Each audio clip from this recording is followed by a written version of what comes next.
ഹരേ കൃഷ്ണ കൃഷ്ണ കൃഷ്ണ ഹരേ ഹരേ ഹരേ രാമ രാമ രാമ ഹരേ ഹരേ ഹരേ കൃഷ്ണ കൃഷ്ണ കൃഷ്ണ ഹരേ ഹരേ ഹരേ രാമ രാമ രാമ ഹരേ ഹരേ ഹരേ കൃഷ്ണ കൃഷ്ണ കൃഷ്ണ ഹരേ ഹരേ ഹരേ രാമ രാമ രാമ ഹരേ ഹരേ ഹരേ കൃഷ്ണ കൃഷ്ണ കൃഷ്ണ ഹരേ ഹരേ ഹരേ രാമ രാമ ഹരേ ഹരേ ഹരേ കൃഷ്ണ കൃഷ്ണ കൃഷ്ണ ഹരേ രാമ ഹരേ ഹരേ ഹരേ കൃഷ്ണ. കൃഷ്ണ മാതാജി എന്തിനാ ചിരിക്കുന്നേ? അമ്മ ചെല്ലു ചിരിക്കുന്നേ. അമ്മ ചെല്ലു മാതാജി നല്ലതായിട്ട്. ഹരേ കൃഷ്ണ.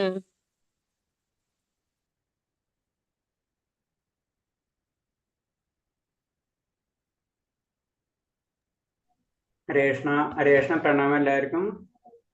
ഹരേ കൃഷ്ണ. പ്രണാമം ഭോജി. ഹരേ കൃഷ്ണ മാതാജി. പ്രണാമം എല്ലാവർക്കും. പ്രണാമം. നമുക്ക് പ്രാർത്ഥനയിലേക്ക് അടക്കാം. ഓം നമോ ഭഗവതി. ഇന്നെന്താ കുറച്ച് പേര് കുറഞ്ഞല്ല മാതാജി? കുറച്ച് പേര് എന്ത് പറ്റിയ സൺഡേ ആയിരുന്നുണ്ടായിരിക്കും അല്ലെ? നമ്മ ഇത് കഴിഞ്ഞിട്ട് സൺഡേയും എല്ലായിടത്തും മഴയൊക്കെ ആയിട്ടായിരിക്കും. ചിലപ്പോ അതായിരിക്കും. ഓക്കെ ഭയങ്കര ഓക്കെ. മഴ. നല്ല മഴയുണ്ടല്ലേ നാട്ടില്? ഓക്കെ ഭയങ്കര മഴയാ. Okay okay okay okay. അപ്പൊ നമുക്ക് പ്രാർത്ഥനയ്ക്ക് അത് കഴിഞ്ഞിട്ട് പറ്റാവുന്നൊരു സത്സംഗത്തിന് കയറാം കേട്ടോ. 4:30 സത്സംഗം ഇല്ലേ? അപ്പൊ അതിന് കയറാൻ ശ്രമിക്കാം, പ്രശ്നമില്ലെങ്കിൽ. ഓക്കെ. ഓം നമോ ഭഗവതേ വാസുദേവായ. ഓം നമോ ഭഗവതേ വാസുദേവായ. ഓം നമോ ഭഗവതേ വാസുദേവായ. ഓം നമോ ഭഗവതേ വാസുദേവായ. നാരായണം നമസ്കൃത്യം നരം ചൈവ നരോത്തമം ദേവീം സരസ്വതീം വ്യാസം തതോ ജയമുദിരയേത്. നഷ്ടപ്രായേഷു ഭദ്രേഷു നിത്യം ഭാഗവത സേവയാ. ഭാഗവതേ ഉത്തമ ശ്ലോകേ ഭക്തിർഭവതി നഷ്ടകി. മുഖം കരോതി വാചാലം പങ്കും ലംഘയതേ ഗിരി. യത്കൃപതമഹം വന്ദേ പരമാനന്ദമാധവം. ശ്രീഗുരുദീനധാരിണം ശ്രീചൈതന്യമീശ്വരം. ജ്ഞാനതിമിരാന്ധ്യസ്യ ജ്ഞാനാഞ്ജലശലാകയാ ചക്ഷുർമിലിതം യേന തസ്മൈ ശ്രീഗുരുവേ നമഃ. ശ്രീചൈതന്യം മനോഭീഷ്ടം സ്ഥാപിതം യേന ഭൂതലേ സ്വയം രൂപകഥാമഹ്യം തദാതി സഭാന്തികം. വന്ദേഹം ശ്രീഗുരു ശ്രീയുതപദകമലം ശ്രീഗുരും വൈഷ്ണവാംശ. ശ്രീരൂപം സാഗരജാതം സഹന രഘുനാഥാനിധം തം സജീവം സാദൈവം സാവധൂതം പരിജനസഹിതം കൃഷ്ണചൈതന്യദേവം ശ്രീരാധാകൃഷ്ണപാദാൻ സഹന ലളിതാ ശ്രീവിശാഖാനിം താംശ. ഹേ കൃഷ്ണ കരുണാ സിന്ധോ ദീനബന്ധോ ജഗത്പദേ ഗോപേശ ഗോപികാ കാന്ത രാധാകാന്ത നമസ്തുതേ. തപ്ത കാഞ്ചന ഗൗരാംഗി രാധേ വൃന്ദാവനേശ്വരി വൃഷഭാനുസുതേ ദേവി പ്രണമാമി ഹരിപ്രിയേ. വാഞ്ചാകൽപതരൂപേച്ഛ കൃപാ സന്ധിഭ്യേവ ച പതിനാം പാവനേഭ്യോ വൈഷ്ണവേഭ്യോ നമോ നമഃ. നമോ വിഷ്ണുപാദായ കൃഷ്ണപ്രേഷ്ഠായ ഭൂതലേ ശ്രീമതേ ഭക്തിവേദ സാമിന്നി നാമിനേ. നമസ്തേ സാരസദേവേ ഗൗരവാണി പ്രചാരിണേ നിർവിശേഷ ശൂന്യവാദി പാശ്ചാത്യദേശധാരിണേ. ജയ ശ്രീകൃഷ്ണ ചൈതന്യ പ്രഭു നിത്യാനന്ദ ശ്രീ അദ്വൈത ഗദാധര ശ്രീവാസാദി ഗൗരഭക്തവൃന്ദ. ഹരേ കൃഷ്ണ കൃഷ്ണ കൃഷ്ണ ഹരേ ഹരേ. ഹരേ രാമ രാമ രാമ ഹരേ ഹരേ. ഹരേ കൃഷ്ണ കൃഷ്ണ കൃഷ്ണ ഹരേ ഹരേ. ഹരേ രാമ രാമ രാമ ഹരേ ഹരേ. ഹരേ കൃഷ്ണ കൃഷ്ണ കൃഷ്ണ ഹരേ ഹരേ. ഹരേ രാമ രാമ രാമ ഹരേ ഹരേ. ഹരേ കൃഷ്ണ. പ്രഭാതിക്ക് ജയ. ഗുരുദേവ് ജയ. ആനന്ദകോടി വൈഷ്ണവ ഭക്തർക്ക് ജയ്. ഹരേ കൃഷ്ണ. എല്ലാവർക്കും പ്രണാമം. അപ്പൊ നമുക്കിന്ന് 8ാമത്തെ ചാപ്റ്റർ അല്ലേ സ്റ്റാർട്ട് ചെയ്യേണ്ടത്? 8 നമ്മൾ ചെയ്തോണ്ടിരിക്കുന്നത്? 8ാമത്തെ തുടങ്ങണം അല്ലേ? ഓം നമോ ഭഗവതേ വാസുദേവായ. 8ാമത്തെ ചാപ്റ്റർ പറയുന്നത് പരമപദ പ്രാപ്തി. ആ വേണ്ടി തന്നെ നമുക്ക് മനസ്സിലാവും അല്ലെ? പരമപദം അല്ലെ? ഭഗവാനില് പൂർണ്ണമായിട്ട് ശരണം പ്രാപിക്കുക. അപ്പൊ അതിന് വേണ്ടിയിട്ടുള്ള മാർഗങ്ങൾ എന്തൊക്കെയാണ്, അങ്ങനത്തെ കാര്യങ്ങളാണ് വീണ്ടും ഇതില് പറഞ്ഞു തരുന്നുണ്ട്. ഇപ്പൊ പരമപദപ്രാപ്തിയിൽ ഫസ്റ്റ് ശ്ലോകം പറയുന്നത്, ഞാനൊന്ന് മ്യൂട്ട് ചെയ്തോട്ടെ, വീഡിയോ ഓൺ ചെയ്യാൻ പറ്റുന്നവര് ഓൺ ചെയ്യുക രേഷ്ണ, അല്ലെങ്കിൽ ഞാനിപ്പോ ബ്ലാങ്കിൽ സംസാരിക്കുന്ന പോലെ ഫീൽ ചെയ്യും. അതാണ് ഒന്ന് പരമപദ പ്രാപ്തി. അർജുന ഉവാച, ഫസ്റ്റ് അർജുനൻ പറയുന്ന ശ്ലോകാണ്. അർജുനൻ ചോദിക്കുകയാണ്, കിം തദ് ബ്രഹ്മ കിമദ്ധാത്മ്യം കിം കർമ്മ പുരുഷോത്തമ ആദിഭൂതം ച കിം പ്രോക്തം ആദിദൈവം കിമോച്യതേ. അർജുനൻ ചോദിച്ചു, ഹേ പരമപുരുഷോത്തമ, എന്താണ് ബ്രഹ്മം? ആത്മാവെന്നാൽ എന്ത്? ബലോദിഷ്ട കർമ്മങ്ങൾ എന്നാൽ എന്ത്? ഭൗതിക പ്രപഞ്ചമെന്നും ദേവന്മാരെന്നും പറയപ്പെടുന്നത് എന്താണ്? അപ്പൊ അർജുനൻ ആദ്യം തന്നെ കാര്യങ്ങൾ ചോദിച്ചറിയാണ്, അല്ലെ? ഗുരു ശിഷ്യ സംവാദം പോലെ അർജുനൻ ഭഗവാനോട് ചോദിക്കുകയാണ്, ഇങ്ങനത്തെ കാര്യങ്ങൾ എന്തൊക്കെയാണ്? ബ്രഹ്മം എന്നാൽ എന്ത്, അതേപോലെ തന്നെ ആത്മാവെന്നാൽ എന്ത്, ബലോദിഷ്ട കർമ്മം എന്നാൽ എന്ത്, ഭൗതിക പ്രപഞ്ചം എന്നാൽ എന്ത്, ദേവന്മാരെന്താണ്? ഇതൊക്കെ ഒന്ന് പറഞ്ഞു തരാം, ഡീറ്റെയിൽ ആയിട്ട് ഒന്ന് പറഞ്ഞു തരാൻ പറയണം. അപ്പൊ നമുക്കറിയാം ഇതില് ഇപ്പൊ എന്താണ് ബ്രഹ്മം എന്ന് തുടങ്ങിയ അർജുനന്റെ പ്രശ്നങ്ങൾ ഭഗവാൻ ഉത്തരം അരുളുന്നതാണ് അടുത്ത ശ്ലോകങ്ങളിലൊക്കെ ആയിട്ട് വരുന്നത്. ഈ അധ്യായത്തിൽ എന്താണ് ബ്രഹ്മം എന്ന് തുടങ്ങിയ അർജുനന്റെ പ്രശ്നങ്ങൾ ഭഗവാൻ ഉത്തരം അരുളുന്നു. കാമ്യകർമ്മം, ഭക്തിപൂർവമായ സേവനം, യോഗതത്വങ്ങൾ, തന്മയാർന്ന ഭഗവത് സേവനം എന്നിവയെ കുറിച്ച് അദ്ദേഹം പ്രതിപാദിക്കുന്നുണ്ട്. അപ്പൊ ഇതിൽ എന്താണ് ഈ അധ്യായത്തിൽ മെയിൻ ആയിട്ട് ചർച്ച ചെയ്യുന്ന വിഷയങ്ങൾ എന്ന് പറഞ്ഞു കഴിഞ്ഞാൽ കാമ്യകർമ്മം, അല്ലെ? നമ്മൾ ചെയ്യുന്ന കാര്യങ്ങളൊക്കെ, ഭക്തിപൂർവമായിട്ടുള്ള സേവനം, ഭക്തി എന്നാൽ, പിന്നെ യോഗ തത്വങ്ങൾ, ഒന്നും കൂടെ യോഗയുടെ കാര്യങ്ങളൊക്കെ പറഞ്ഞു തരുന്നു, പിന്നെ തനിമയാർന്ന ഭക്തിയുത സേവനം എന്നിവയെ കുറിച്ചൊക്കെ അദ്ദേഹം പറയുന്നുണ്ട്. അതായത് ഭഗവാൻ പറഞ്ഞു തരാണ് ഈ അധ്യായത്തില്. അർജുനൻ ഭഗവാനെ പുരുഷോത്തമൻ എന്നാണ് സംബോധന ചെയ്യുന്നത്. താൻ ചോദിക്കുന്നത് കേവലം ഒരു സുഹൃത്തിനോടല്ല, അല്ലെ? സാധാരണ ഒരു സുഹൃത്തിനോട് ചോദിക്കുന്നതല്ല ശരിക്കും അർജുനൻ, അല്ലെ? അർജുനൻ ചോദിക്കുന്നതാണ് സുനിശ്ചിതമായ ഉത്തരം നൽകാൻ പരമാധികാരമുള്ള മഹാപുരുഷനോടാണെന്ന് അത് വ്യഞ്ചിപ്പിക്കുന്നു. അപ്പൊ എന്താണ്, എന്തും അൾട്ടിമേറ്റ്, അതിന്റെ അപ്പുറത്തേക്ക് ഒരു ആൻസർ തരാൻ ഒരാളില്ല, അല്ലെ? അതാണ്. അപ്പൊ ആ ഒരു വ്യക്തിനോട് തന്നെയാണ് ചോദിക്കുന്നത്. അപ്പൊ ഇതിൽ വേറെ പറഞ്ഞിട്ട് ഇത് പരമമായ നിരുപേക്ഷ തത്വം തന്നെയാണ് ബ്രഹ്മം. അപ്പൊ പരമമായ നിരുപേക്ഷ തത്വം എന്ന് പറഞ്ഞില്ല എന്താണ്? ഭഗവാൻ തന്നെ, അല്ലെ? ഭഗവാൻ തന്നെയാണ് ബ്രഹ്മം. പരമാത്മ, ഭഗവാൻ എന്നീ പേരുകൾ അറിയപ്പെടുന്ന തന്നെ ശ്രീമദ് ഭാഗവതം പറയും. ഇതിനെയാണ് ശരിക്കും എന്താ പറയുന്നത്, ഭാഗവതത്തിൽ പറയുന്നത് എന്താണ്, പരമാത്മാവെന്നും ഭഗവാൻ എന്ന് പറയുന്നത് തന്നെയാണ് ബ്രഹ്മം. അതായത് നമുക്കതറിയാം, ബ്രഹ്മം എന്ന് പറയുന്നത് ഭഗവാന്റെ തന്നെ ബാഹ്യമായിട്ടുള്ള ഒരു പ്രകാശ വലയത്തിനാണ് നമ്മൾ ബ്രഹ്മം എന്നുകൊണ്ട് ഉദ്ദേശിക്കുന്നത്. പിന്നെ അതിലുള്ളിലുള്ള പരമാത്മ പിന്നീട് ഭഗവാൻ, ഇതറിയാം. അപ്പൊ ഒന്നിച്ചു കൂടി നമുക്ക് വേണമെങ്കിൽ ബ്രഹ്മം എന്ന് പറയാം, അല്ലെങ്കിൽ ഭഗവാനായ നിർവ്യക്തവാദികൾ പറയുന്ന പോലെ തന്നെ ആയ രൂപം, ആയ പ്രകാശം, വലയം, അതിനെ നമുക്ക് ബ്രഹ്മം എന്ന് പറയാം. ഇതിനു പുറമെ ജീവൻ എന്ന വ്യക്തി ആത്മാവും ബ്രഹ്മം തന്നെ വിളിക്കുന്നു. ഇതുകൂടാതെ നമ്മൾ എന്ന് പറയുമ്പോൾ, ഞാൻ എന്ന് പറയുമ്പോൾ, അല്ലെ, നമ്മുടെ ഉള്ളിൽ ആത്മാവ്, അതിനെയും ബ്രഹ്മം എന്ന് പറയാന്ന് പറയുന്നത്. അപ്പൊ അങ്ങനെ ബ്രഹ്മം എന്ന് പറയുമ്പോൾ അതിനെ കറക്റ്റ് ഒരു ഡെഫിനിഷൻ ഇല്ല. പരബ്രഹ്മം എന്ന് പറയും ഭഗവാൻ. അപ്പൊ ബ്രഹ്മം എന്ന് പറഞ്ഞ ഞാൻ, പിന്നെ സകല വസ്തുക്കളും, ഈ പ്രകൃതിയും ഭൗതികം വരുമ്പോഴും നമ്മള് ബ്രഹ്മം എന്ന് പറയും. ശരീരം, മനസ്സ്, ജീവൻ എന്നീ നിലയിൽ ഉപയോഗിക്കാറുള്ള ആത്മീയ ശബ്ദത്തെ കുറിച്ചും അർജുനന് അറിയാൻ ആഗ്രഹമുണ്ട്. അപ്പൊ ശരീരം എന്ത്, മനസ്സെന്ത്, ജീവൻ എന്ത്, ഇതിനൊക്കെ ഡീറ്റെയിൽ ആയിട്ട് അർജുനന് അറിയാൻ ആഗ്രഹമുണ്ട്. അപ്പൊ അർജുനൻ ചോദിക്കുന്നത് ആരോടാണ്? മഹാപുരുഷൻ, അല്ലെ? ഭഗവാൻ. അപ്പൊ ഭഗവാനോട് ചോദിക്കാൻ എന്താണ്, പിന്നെ ചോദിക്കാൻ ആരുമില്ല. അത് ഭഗവാൻ പറഞ്ഞു കഴിഞ്ഞാൽ അത് ഫൈനലാണ്, പിന്നെ അപ്പുറത്തേക്ക് ആരുമില്ല. അത് കാരണം കൊണ്ടാണ് അർജുനൻ ആ ചോദ്യങ്ങൾ ചോദിക്കുന്നത്. അടുത്ത ശ്ലോകം, ആദി യജ്ഞാഖദം ഘോദ ദേഹാസ്മിൻ മധുസൂദന പ്രായേണ കാലം ച കഥം ജ്ഞേയോസ്മി നിയതാത്മഭി. മധുസൂദന, ആരാണ് യജ്ഞദേവത? ഈ ശരീരത്തിൽ അദ്ദേഹം എങ്ങനെ കുടികൊള്ളുന്നു?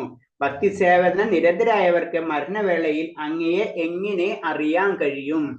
അപ്പൊ നോക്കിയ ഇതിൽ കുറെ കാര്യങ്ങൾ ചോദിക്കുന്നുണ്ട്, അല്ലെ? മധുസൂദന, മധു എന്ന് പറഞ്ഞ രാക്ഷസനെ വധിച്ചത് കൊണ്ടാണ് ഭഗവാന് മധുസൂദന എന്ന് പറയുന്നത്. അപ്പൊ എൻ്റെ ഉള്ളിലുള്ള അസുരവാസന, എൻ്റെ ഉള്ളിലുള്ള സംശയങ്ങൾ, അത് നിവാരിക്കാൻ, അത് മാറ്റുന്നതിന് ഭഗവാനെ കഴിയുള്ളൂ. അത് കാരണം കൊണ്ടാണ് ഭഗവാന് മധുസൂദന എന്ന് പറയുന്നത് തന്നെ.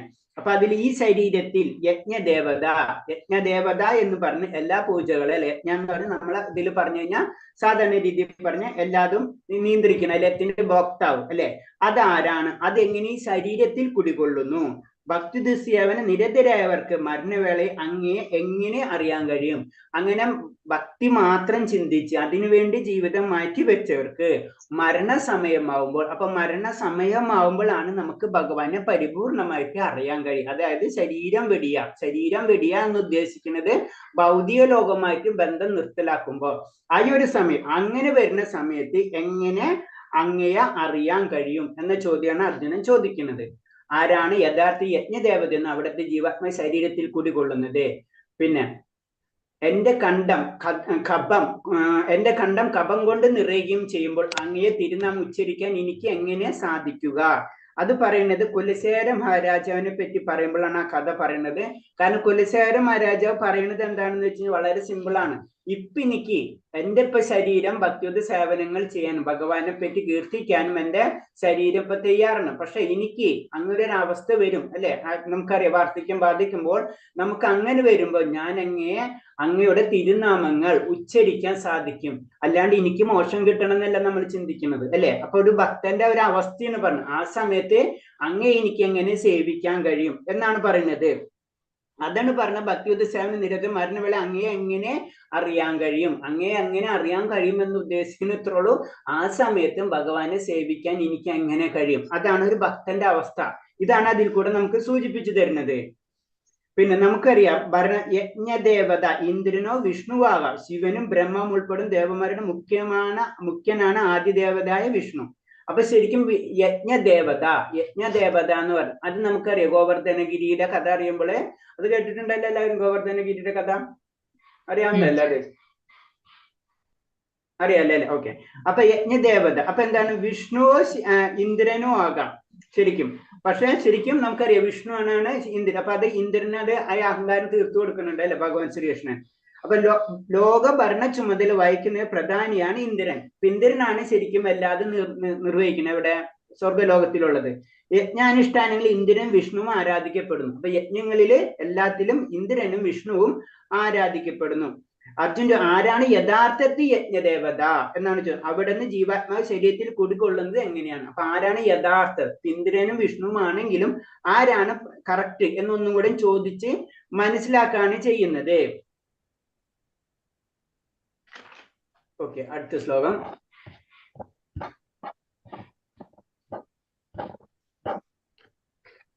ശ്രീ ഭഗവാനുവാച അക്ഷരം ബ്രഹ്മം പരമം സ്വഭാവാധ്യാത്മ്യമുച്യതേ ഭൂതഭാവാത്ഭവദ്ഘാരോ വിസർഗോ കർമ്മ സംചിതാഃ. ശ്രീ ഭഗവാൻ പറഞ്ഞു അവിനാശിയും അതീന്ദ്രിയമായ ആത്മാവത്രേ ബ്രഹ്മം. അപ്പൊ വീണ്ടും പറയാം എന്താണ് ബ്രഹ്മം എന്നും കൂടെ പറയാനാണ്. അവിനാശിയും അതീന്ദ്രിയമായ ആത്മാവ്, നമ്മുടെ ആത്മാവ് തന്നെ ബ്രഹ്മമാണ്. ബ്രഹ്മത്തിന്റെ ശാശ്വത പ്രകൃതി അത്യാത്മ്യം എന്ന് പറയപ്പെടുന്നു. അപ്പൊ ബ്രഹ്മത്തിന്റെ അതായത് നമ്മുടെ ആത്മാവിന്റെ പ്രകൃതം അതെന്താണ്? ആധ്യാത്മികമാണ്, അത് ഭൗതികമല്ല എന്ന് പറയുന്നത്. ജീവാത്മാക്കളുടെ ഭൗതിക ശരീരത്തിൽ വികാസത്തിന് വേണ്ടിയുള്ള പ്രവർത്തനങ്ങളാണ് കാമ്യകർമ്മങ്ങൾ. എന്താണ് കാമ്യകർമ്മങ്ങൾ എന്ന് പറഞ്ഞത് എന്താണ്? ജീവാത്മാക്കളുടെ ഭൗതിക ശരീരത്തിന്, നമുക്കൊരു ശരീരം കിട്ടിക്കഴിഞ്ഞു അല്ലെ, അപ്പൊ ആ ശരീരത്തിന് വേണ്ടിയിട്ടുള്ള കാര്യങ്ങൾ നമ്മൾ ചെയ്യണം. അതിനെയാണ് കാമ്യകർമ്മങ്ങൾ എന്ന് പറയുന്നത്. അപ്പൊ ബ്രഹ്മം ജീവാത്മാവിനെയും പരമബ്രഹ്മം പരമദിവ്യോത്തമ പുരുഷനെയും സൂചിപ്പിക്കുന്നു. ജനറൽ ആയിട്ട് പറയുമ്പോൾ ബ്രഹ്മം എന്ന് പറയുന്നത് നമ്മുടെ ജീവാത്മാവും, പരബ്രഹ്മം എന്ന് പറയുന്നത് പരമദിവ്യോത്തമ പുരുഷനുമാകുന്നു. ജീവാത്മാവിന്റെ മൂലസ്വരൂപം ഭൗതിക ബോധം ഉൾക്കൊള്ളുമ്പോൾ ഭൗതിക വസ്തുക്കളെ കൈയാളാനുള്ള ശ്രമമാണ്. എന്നാൽ കൃഷ്ണബോധത്തിലാവട്ടെ ഭഗവത് സേവനത്തിലാണ്. അപ്പൊ നമ്മുടെ ഒക്കെ ഒരു സ്വരൂപമുണ്ട് അല്ലെ, നമ്മുടെ ആത്മാവിലെ ഒരു സ്വരൂപമുണ്ട്. അത് നമുക്ക് ഭൗതിക ബോധം വരുമ്പോൾ, അതായത് ബാഹ്യമായിട്ടുള്ള ബോധത്തിൽ നമ്മൾ എന്താ ചെയ്യണത്? ഭൗതിക വസ്തുക്കളെ അല്ലെ, ചുറ്റുപാടുള്ള വസ്തുക്കളെ കൈയാളാനുള്ള ഒരു അവസരമായിട്ടാണ് നമ്മൾ ഉപയോഗിക്കുക. പക്ഷേ എന്താണ്? കൃഷ്ണബോധത്തിലാവുമ്പോൾ എന്താണ്? അത് ഭഗവത് സേവനത്തിന് വേണ്ടിയാണ് നമ്മുടെ ആത്മീയ സ്വരൂപം നമ്മൾ ഉപയോഗിക്കുക. അതാണ് രണ്ടും തമ്മിലുള്ള വ്യത്യാസം. ജീവാത്മാവിനെ ഭഗവാന്റെ തടസ്സ ശക്തി എന്ന് പറയുന്നു. അത് നമ്മൾ പറഞ്ഞിട്ടുണ്ട്. ഭഗവാന്റെ മെയിനായിട്ട് പല ശക്തികളുണ്ടെങ്കിൽ മെയിനായിട്ടും ജനറൽ ആയിട്ട് തിരിക്കുമ്പോൾ 3 ശക്തികൾ വരുമ്പോൾ അതിൽ ഒരു ശക്തിയാണ് തടസ്സ ശക്തി എന്ന് പറയുന്നത്. ഒരു അന്തരംഗ ശക്തി ഉണ്ട്, ബഹിരംഗ ശക്തി ഉണ്ട്, തടസ്സ ശക്തി ഉണ്ട്. ആ തടസ്സ ശക്തി ഇതിൽ വരുന്നതാണ് ആര്? ജീവാത്മാക്കള്. അത് കാരണം കൊണ്ടാണ് ജീവാത്മാക്കൾക്ക് താഴ്ത്തേക്കും അതിൽ ആത്മീയ ലോകത്തിലേക്കും ഭൗതിക ലോകത്തിലേക്കും കടക്കാനുള്ള അവസരം കിട്ടുന്നത്. മനുഷ്യൻ ചിലപ്പോൾ യജ്ഞങ്ങൾ അനുഷ്ഠിക്കുകയും പുണ്യം തീരുമ്പോൾ മനുഷ്യരൂപേണ വീണ്ടും ഭൂമിയിൽ വന്ന് പിറക്കുകയും ചെയ്തു. ഈ പ്രക്രിയയാണ് കർമ്മം. എന്താണ് കർമ്മം? കർമ്മം എന്ന് പറയുമ്പോൾ നമുക്കറിയാം ഭൗതികമായിട്ടുള്ള ബോധം ഉൾക്കൊള്ളുമ്പോൾ അല്ലെ നമ്മൾ ഭൗതികമായിട്ടുള്ള കാര്യങ്ങൾ ചെയ്തുകൊണ്ടിരിക്കും. അപ്പോഴെന്താ തെറ്റുണ്ടാവും, ശരിയുണ്ടാവും. അപ്പൊ തെറ്റുകൾ ചെയ്യുകയാണെങ്കിൽ താഴ്ത്തു ലോകത്തിലേക്കും, നല്ല കാര്യങ്ങൾ പുണ്യപ്രവർത്തികൾ ചെയ്യുമ്പോൾ ഉന്നത ലോകങ്ങളിലേക്കും നമ്മൾ കടക്കുകയും അത് തീരുമ്പോൾ വീണ്ടും നമ്മൾ ഭൗതിക ലോകത്തിലേക്ക് അല്ലെങ്കിൽ ഭൂമിയിലേക്ക് നമ്മൾ ഇറങ്ങി വരികയും ചെയ്യും. അതാണ് പറയുന്നത്. യജ്ഞം കൊണ്ട് നേടിയ പുണ്യം ക്രമേണ അവസാനിക്കുമ്പോൾ ആ ജീവാത്മാക്കൾ വർഷബിന്ദുക്കളിലൂടെ ഭൂമിയിലേക്ക് തിരിച്ചു വരുന്നു. പിന്നീട് ധാന്യങ്ങളായി മുളയ്ക്കുകയും ആ ധാന്യങ്ങൾ ഭക്ഷിക്കുന്ന മനുഷ്യൻ ശുക്ലമായി തീർന്ന് ശ്രീഗർഭത്തിൽ ഉൾപ്പെടുകയും ചെയ്യുന്നു. ഒരു ചക്രം പറയാണ്. എങ്ങനെയാണ് നമ്മൾ എങ്ങനെയാണ് ക്ഷീണ പുണ്യം മർത്തലോക വിശന്തി എങ്ങനെയാണ് അത് സംഭവിക്കുന്നത്? ജനറൽ ആയിട്ടുള്ള കാര്യങ്ങളാണ്. അതിന്റെ ഉള്ളിലേക്ക് നമുക്കിപ്പോ കടക്കണ്ട. വളരെ ഡീറ്റെയിൽ ആയിട്ടുള്ള സബ്ജക്റ്റ് ആണ് അത്. കൃഷ്ണബോധം ഉദിച്ചവൻ ഇത്തരം യജ്ഞങ്ങൾ ചെയ്യാറില്ല. അയാൾ കൃഷ്ണബോധം മാത്രം ലക്ഷ്യമാക്കുന്നു. അങ്ങനെ ഭഗവത് നാമിലേക്ക് തിരിച്ചെത്താൻ തയ്യാറെടുക്കുന്നു. അപ്പൊ എന്താണ് യജ്ഞങ്ങൾ ചെയ്യുന്ന പറഞ്ഞാൽ എന്താണ്? നമുക്കറിയാം വൈദിക രീതിയിലുള്ള കാര്യങ്ങൾ നമ്മൾ ചെയ്യുന്ന അൾട്ടിമേറ്റ് ഭഗവത് സേവനത്തിന് വേണ്ടിയിട്ടുള്ള ഒരു യാത്രയെടുപ്പ് മാത്രമാണത്. അതാണ് പറഞ്ഞത്. കൃഷ്ണബോധം ഉദിച്ച ആൾ, അതായത് ഭക്തന് ഇങ്ങനത്തെ കാര്യങ്ങൾ ചെയ്യേണ്ടതായിട്ടുള്ള ആവശ്യമില്ല. കാരണം എന്താണ്? ആ വ്യക്തി ഏത് സമയം കൃഷ്ണബോധത്തിലായിരിക്കും, ഭഗവാന്റെ ആശ്രയത്തിൽ മാത്രമായിരിക്കും. ആ വ്യക്തി ഭഗവത് ധാമത്തിലേക്ക് പോകാനുള്ള തയ്യാറെടുപ്പിലായിരിക്കും. ഭഗവദംശമായ ജീവാത്മാവിന് ഭൗതിക ലോകത്തിൽ വീണു പോയേക്കാം. എന്നാൽ പരപുരുഷന് അച്യുതന് ഒരിക്കലും പതനമില്ല. അപ്പൊ നമ്മളെ വെച്ച് കമ്പയർ ചെയ്യണം. ഭഗവാനും നമ്മളും വെവ്വേറെയാണ്. അച്യുതൻ, തെറ്റ് പറ്റാത്തവൻ എന്ന രീതിയിൽ പറയാണ്. അങ്ങനെ ആ വ്യക്തിക്ക്, അതായത് ഭഗവാൻ ഒരിക്കലും വീഴ്ച ഉണ്ടാവില്ല. പക്ഷെ നമുക്ക് ചിലപ്പോൾ വീഴ്ചകൾ സംഭവിച്ചിരിക്കാം എന്നാ പറയുന്നത്. ഭൗതിക സ്വർഗലോകത്തിൽ പ്രാപിച്ച് സുഖസൗകര്യം അനുഭവിക്കാൻ മനുഷ്യൻ ചിലപ്പോൾ യജ്ഞങ്ങൾ അനുഷ്ഠിക്കുകയും പുണ്യം തീരുമ്പോൾ മനുഷ്യരൂപേണ വീണ്ടും ഭൂമിയിൽ വന്ന് പിറക്കുകയും ചെയ്യുന്നു. ഈ പ്രക്രിയയാണ് കർമ്മം. അത് നമ്മൾ പറഞ്ഞു. കാരണം ഇങ്ങനെ കറങ്ങിക്കൊണ്ടിരിക്കുകയാണ് നമ്മൾ ചെയ്യുന്നത്. ഒരു കർമ്മം ചെയ്യും, പിന്നെ പുണ്യം ചെയ്യണം, മുന്നിലേക്ക് പോകും, താഴത്തേക്ക് നമ്മൾ ഇങ്ങനെ പോന്നുകൊണ്ടിരിക്കും. അടുത്ത ശ്ലോകം. ആദിഭൂതം ശരോഭാവ പുരുഷജാതി ദൈവതം ആദിയജ്ഞഹമോവാത്ര ദേഹോ ദേഹാഭൃതംബര. ഹേ ശരീരം കൈക്കൊണ്ടവരിൽ ശ്രേഷ്ഠനായവനെ, എപ്പോഴും മാറിക്കൊണ്ടിരിക്കുന്ന ഭൗതിക പ്രകൃതി ആദിഭൂതം പ്രത്യക്ഷ പ്രപഞ്ചം, സൂര്യനെയും ചന്ദ്രനെയും ദേവന്മാരെ ഉൾക്കൊള്ളുന്ന ഭഗവാന്റെ വിശ്വരൂപം ആദി ദൈവമെന്നും സകല ശരീരങ്ങൾ ഹൃദയത്തിൽ വാണരുളുന്ന പരമാത്മാവ് ഞാൻ കൃഷ്ണൻ ആദി യജ്ഞം എന്നും പറയുന്നു. അപ്പൊ വീണ്ടും ആദിഭൂതം ആദിയജ്ഞം അതിനെപ്പറ്റി ഒന്ന് പറയാണ്. അപ്പൊ ആദ്യത്തിൽ പറഞ്ഞ ആദിഭൂതം, ശരീരം ശ്രേഷ്ഠ, എപ്പോഴും മാറിക്കൊണ്ടിരിക്കുന്ന ഭൗതിക പ്രകൃതി. ഈ ഭൗതിക പ്രകൃതിയാണ് നമ്മൾ എന്ത് പറയുന്നത്? ആദിഭൂതം എന്ന് പറയുന്നത്. പിന്നെ സൂര്യനെയും ചന്ദ്രനെയും ദേവന്മാർ ഉൾക്കൊള്ളുന്ന ഭഗവാന്റെ വിശ്വരൂപം ആദി ദൈവം. അപ്പൊ സൂര്യനും ചന്ദ്രനും ഉൾക്കൊള്ളുന്ന ദേവന്മാർ ഉൾക്കൊള്ളുന്നതാണ് ആദി ദൈവം. പിന്നെ സകല ശരീരങ്ങളുടെ ഹൃദയത്തിൽ വാണരുളുന്ന പരമാത്മാവ് ഞാൻ ആദി യജ്ഞം എന്ന് പറയുന്നു. അപ്പൊ 3 കാര്യങ്ങൾ പറഞ്ഞ ആദിഭൂതം, ആദി ദൈവം, ആദി യജ്ഞം അതെന്താണെന്നാണ് വിവരിച്ചു തന്നത്. ഭഗവാന്റെ വിശ്വരൂപം ആദി ദൈവം നമ്മൾ പറഞ്ഞു. ശരീരം 6 അവസ്ഥകളെ കടന്നു പോകുന്നു. ജനനം, വളർച്ച, സ്ഥിതി, ഉത്പാദനം, ക്ഷയം, നാശം. ഈ ഭൗതിക സ്വഭാവമാണ് ആദിഭൂതം എന്ന് പറയപ്പെടുന്നു. കാരണം അതെന്താണ്? അത് ഭൗതിക പ്രകൃതിയായിട്ട് ബന്ധപ്പെട്ടതാണ് അല്ലെ. അത് നശിച്ച് ശരീരത്തിന്റെ അവസ്ഥ, അതാണ് ആദിഭൂതം എന്ന് പറയുന്നത്. ഭൗതിക പ്രകൃതി എപ്പോഴും മാറിക്കൊണ്ടിരിക്കുന്ന അവസ്ഥ, അതാണ് ഭൗതികം എന്ന് പറയുന്നത്. അതിനാണ് ആദിഭൂതം എന്ന് നമ്മൾ പറയുന്നത്. ഏവ എന്ന പ്രയോഗത്തിൽ ഭഗവാൻ പരമാത്മാവ് തന്നിൽ നിന്ന് വിഭിന്നല്ലെന്ന് സ്പഷ്ടമാക്കുന്നത് ശ്രദ്ധേയമത്രേ. പരമാത്മരൂപാണ് ജീവാത്മാവിനോട് സഹവസിക്കുന്നു. അപ്പൊ എന്താണ്? നമ്മൾ എന്താണ് ശരിക്കും പരമാത്മാവിൽ നിന്ന് വിഭിന്നമല്ല. അതായത് പരമാത്മാവിന്റെ ഒരംശമാണ് നമ്മൾ എന്ന് പറയുന്നത്. അപ്പൊ എന്താണ്? ബ്രഹ്മം എന്ന് പറയുമ്പോൾ നമ്മൾ അല്ലെ, ജീവാത്മാക്കള്, നമ്മള് ആത്മാവിനെ നമ്മൾ ബ്രഹ്മം എന്ന് പറയും. പരബ്രഹ്മം എന്ന് പറയുമ്പോൾ സാക്ഷാൽ ഭഗവാൻ. അതാണ് നമ്മള് മനസ്സിലാക്കേണ്ടത്. പിന്നെ വേറെ നമ്മൾ ചെയ്യേണ്ട ഫസ്റ്റ് ഇനീഷ്യൽ സ്റ്റേജിൽ പറയുന്നത് പരമാത്മാവ് സ്വരൂപനായ ഭഗവാനെ സമീപിക്കാനാവാത്ത പുതു വിദ്യാർത്ഥികൾ ആദ്യ ദൈവമെന്ന് പറയപ്പെടുന്ന ബ്രഹ്മാണ്ഡ വ്യാപ്തമായ വിശ്വരൂപത്തിൽ മനസ്സുറപ്പിക്കുന്നു. അൾട്ടിമേറ്റ് ആദ്യം നമ്മളൊക്കെ അതിനേലും വളരെ താഴെയുള്ളവരാണ്. ജനറൽ ആയിട്ട് പറഞ്ഞ ആത്മീയ വിദ്യാഭ്യാസം നേടാൻ ആഗ്രഹിക്കുന്ന പുതു വിദ്യാർത്ഥികളെ സംബന്ധിച്ച് അവര് പരമാത്മ രൂപനായ ഭഗവാനെ, പരമാത്മ രൂപത്തിലുള്ള ഭഗവാനെ സമീപിക്കാനാവില്ല. ഫസ്റ്റ് തന്നെ നമുക്ക് ഭഗവാൻ സാക്ഷാത്കാരോ പരമാത്മ സാക്ഷാത്കാരോ ഒന്നും നമുക്ക് ലഭിക്കില്ല. അപ്പോൾ ആ വിദ്യാർത്ഥികൾ ആദ്യം ചെയ്യുന്നത് തന്നെ ബ്രഹ്മാണ്ട വ്യാപ്തമായ വിശ്വരൂപത്തിൽ എല്ലാവരുടെയും ഭഗവാൻ നിറഞ്ഞു നിൽക്കുന്നു എന്നുള്ള വിശ്വാസത്തിലാണ് അവർ കടക്കുന്നത്. അധസ്ഥ തലത്തിലെ ഗ്രഹങ്ങൾ പാദങ്ങളെയും ഉപരിമണ്ഡലങ്ങളിൽ ശിരസ്സും സൂര്യചന്ദ്രന്മാർ കണ്ണുകളുമായി വിരാട് പുരുഷനെ വിശ്വരൂപത്തെ ധ്യാനിക്കാനാണ് ശാസ്ത്രങ്ങൾ വിദ്യാർത്ഥികളോട് ഉപദേശിക്കുന്നത്. അപ്പൊ അങ്ങനെ ആ വിശ്വരൂപത്തെ ആരാധിക്കാനാണ് ശരിക്കും ശാസ്ത്രങ്ങൾ ആരോട് പറഞ്ഞു കൊടുക്കുന്നത്? നവവിദ്യാർത്ഥികളോട്. നവവിദ്യാർത്ഥികൾ എന്ന് പറഞ്ഞാൽ ആത്മീയയിലേക്ക് ഉയരാൻ ആഗ്രഹിക്കുന്ന വിദ്യാർത്ഥികളോട് പറഞ്ഞു കൊടുക്കണമെന്ന് ഭഗവാന്റെ ആ വിശ്വരൂപം എല്ലാവരുടെയും നിറഞ്ഞു നിൽക്കുന്ന ആ രൂപത്തിൽ പറയുന്നത് എന്താണ്?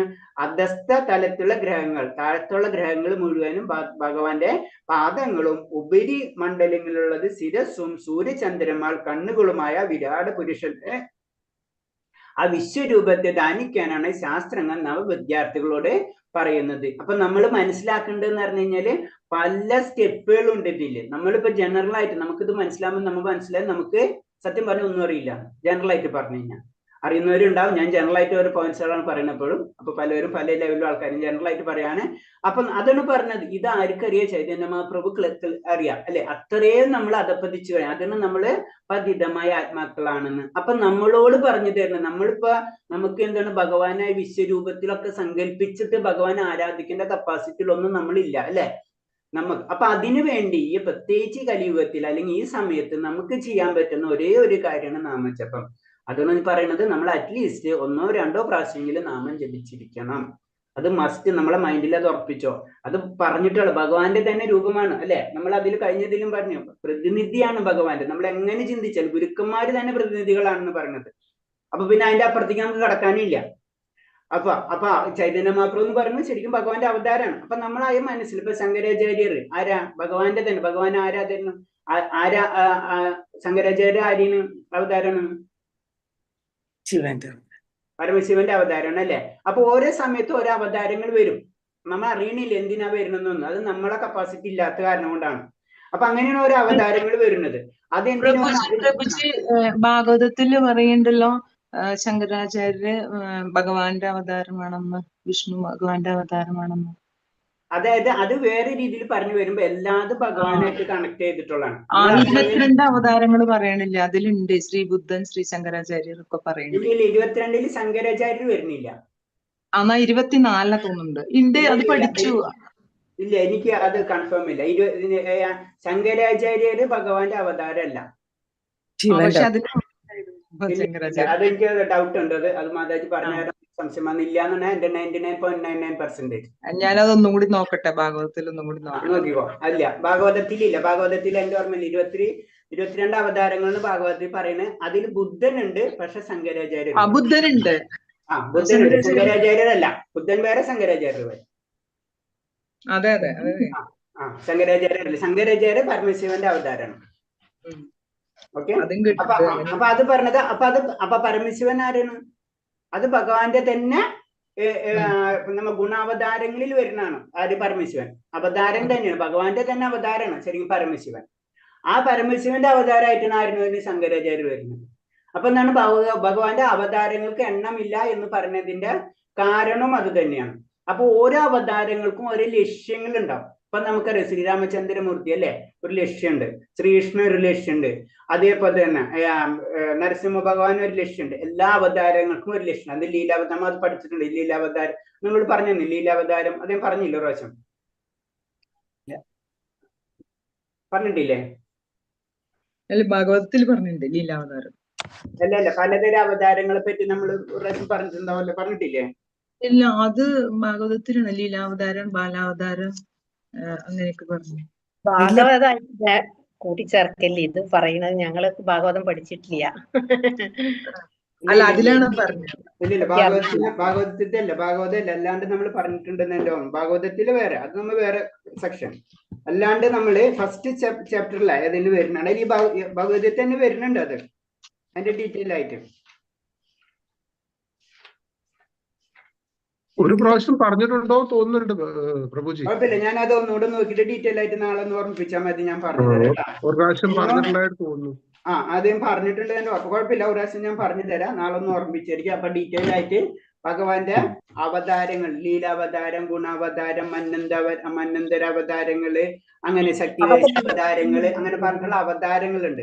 ആ അവതാരങ്ങളില് പിന്നെ അതിന്റെ വീണ്ടും അതിൽ വരുന്ന ഗുണാവതാരം എന്ന് പറഞ്ഞു, പുരുഷാവതാരങ്ങളിൽ വരുന്നതാണ് നമ്മൾ ഇന്നലെ പറഞ്ഞില്ലേ, ഗർഭോദാശായ വിഷ്ണു, ക്ഷീരോദാശായ വിഷ്ണു, അതുപോലെ അത് ശരിക്കും പുരുഷാവതാരങ്ങളിൽ വരുന്നതാണ്. ഗുണാവതാരങ്ങളിൽ വരുന്നതാണ് ബ്രഹ്മ, വിഷ്ണു, ഇത് പരമേശ്വരൻ, അത് ഗുണാവതാരങ്ങളിൽ വരുന്നതാണ്. പിന്നെ ലീലാവതാരങ്ങളിൽ വരുന്നതാണ് നരസിംഹാവതാരം, പിന്നെ അതുപോലെ തന്നെ കൂർമ്മം, ഇതൊക്കെ അല്ല, അപ്പൊ അതൊക്കെ ഒരു ലീല കാണിക്കാൻ വേണ്ടി വരുന്നതാണ്. അങ്ങനെ ശക്തിവേശാവതാരങ്ങളിൽ വരുന്നതാണ്.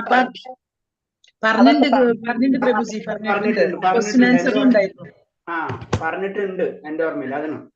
ഓക്കെ, പറഞ്ഞിട്ടുണ്ടെന്നാണ് എന്റെ ഓർമ്മ. അപ്പൊ ശരി, അപ്പൊ അതാണ് പറഞ്ഞു വരുന്നത്. അപ്പൊ ഓരോ കാലഘട്ടത്തിലും ഓരോ രീതിയിൽ ഭഗവാൻ അവതരിക്കുന്നു പറയുന്നുണ്ട് അല്ലെ. അപ്പൊ അതില് ഓരോ ശങ്കരാചാര്യർ പറഞ്ഞപ്പോഴാണ് നമ്മള് ജനറൽ ആയിട്ട് നമ്മള് ഇപ്പൊ പറഞ്ഞു പോയിന്റ്സ് മാറിപ്പോകും, എന്നാലും ഞാനൊന്ന് പറഞ്ഞുതരാം.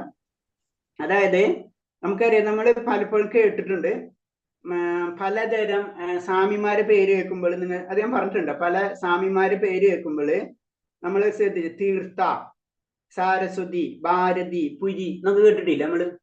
ഏതെങ്കിലും സ്വാമിമാരെ പേരുകൾ കേൾക്കുമ്പോൾ, സന്യാസിമാരുടെ പേരുകളൊക്കെ കേൾക്കുമ്പോ കേട്ടിട്ടില്ല നമ്മള്? കേട്ടിട്ടില്ലേ നമ്മള്? നമുക്ക് ശ്രദ്ധിച്ചിട്ടുണ്ടാ? പുരി, ചിന്മനായന്റെ പുരി, അല്ലെങ്കിൽ ഭാരതി, സാരസ്വതി, ആരണ്യം, വനം, ഇങ്ങനെ കേൾക്കാത്തതും കാണാം. തീർത്ഥ, ഇത് എന്ന് പറഞ്ഞത് ശരിക്കും ശങ്കരാചാര്യറിനായിട്ട് ബന്ധപ്പെട്ടിട്ടുള്ള പരമ്പരകളാണ്. പരമ്പരകൾ എന്ന് പറഞ്ഞാൽ ശരിക്കും ശങ്കരാചാര്യറിന് 4 മഠങ്ങൾ ഉണ്ടെന്ന് അറിയാലോ നമുക്ക്. ബേസിക് ആയിട്ട് നമുക്ക് ഇവിടെ ഉള്ളത് ഒന്നാമത്തെ എന്ന് പറഞ്ഞത് കർണാടകയിലുള്ളത് ഗോവർദ്ധനപുരി, പിന്നെ കിഴക്ക് ശൃംഗേരി, കർണാടക, ദാബര, പിന്നെ ബദ്രിനാഥിലുണ്ട്. അതേപോലെ തന്നെ ഗുജറാത്തിലുണ്ട്, അതായത് ധാരകപീഠം. പിന്നെ ശൃംഗേരി കർണാടകത്തിലുള്ളത്, ഗോവർദ്ധനപുരി അത് കിഴക്ക്, അതെവിടെയാണ് തീർത്ഥ ഗോവർദ്ധനഗിരിപുരിയില്. അങ്ങനെ 4 മഠങ്ങള് ശങ്കരാചാര്യർ സ്ഥാപിച്ചിട്ടുണ്ട്.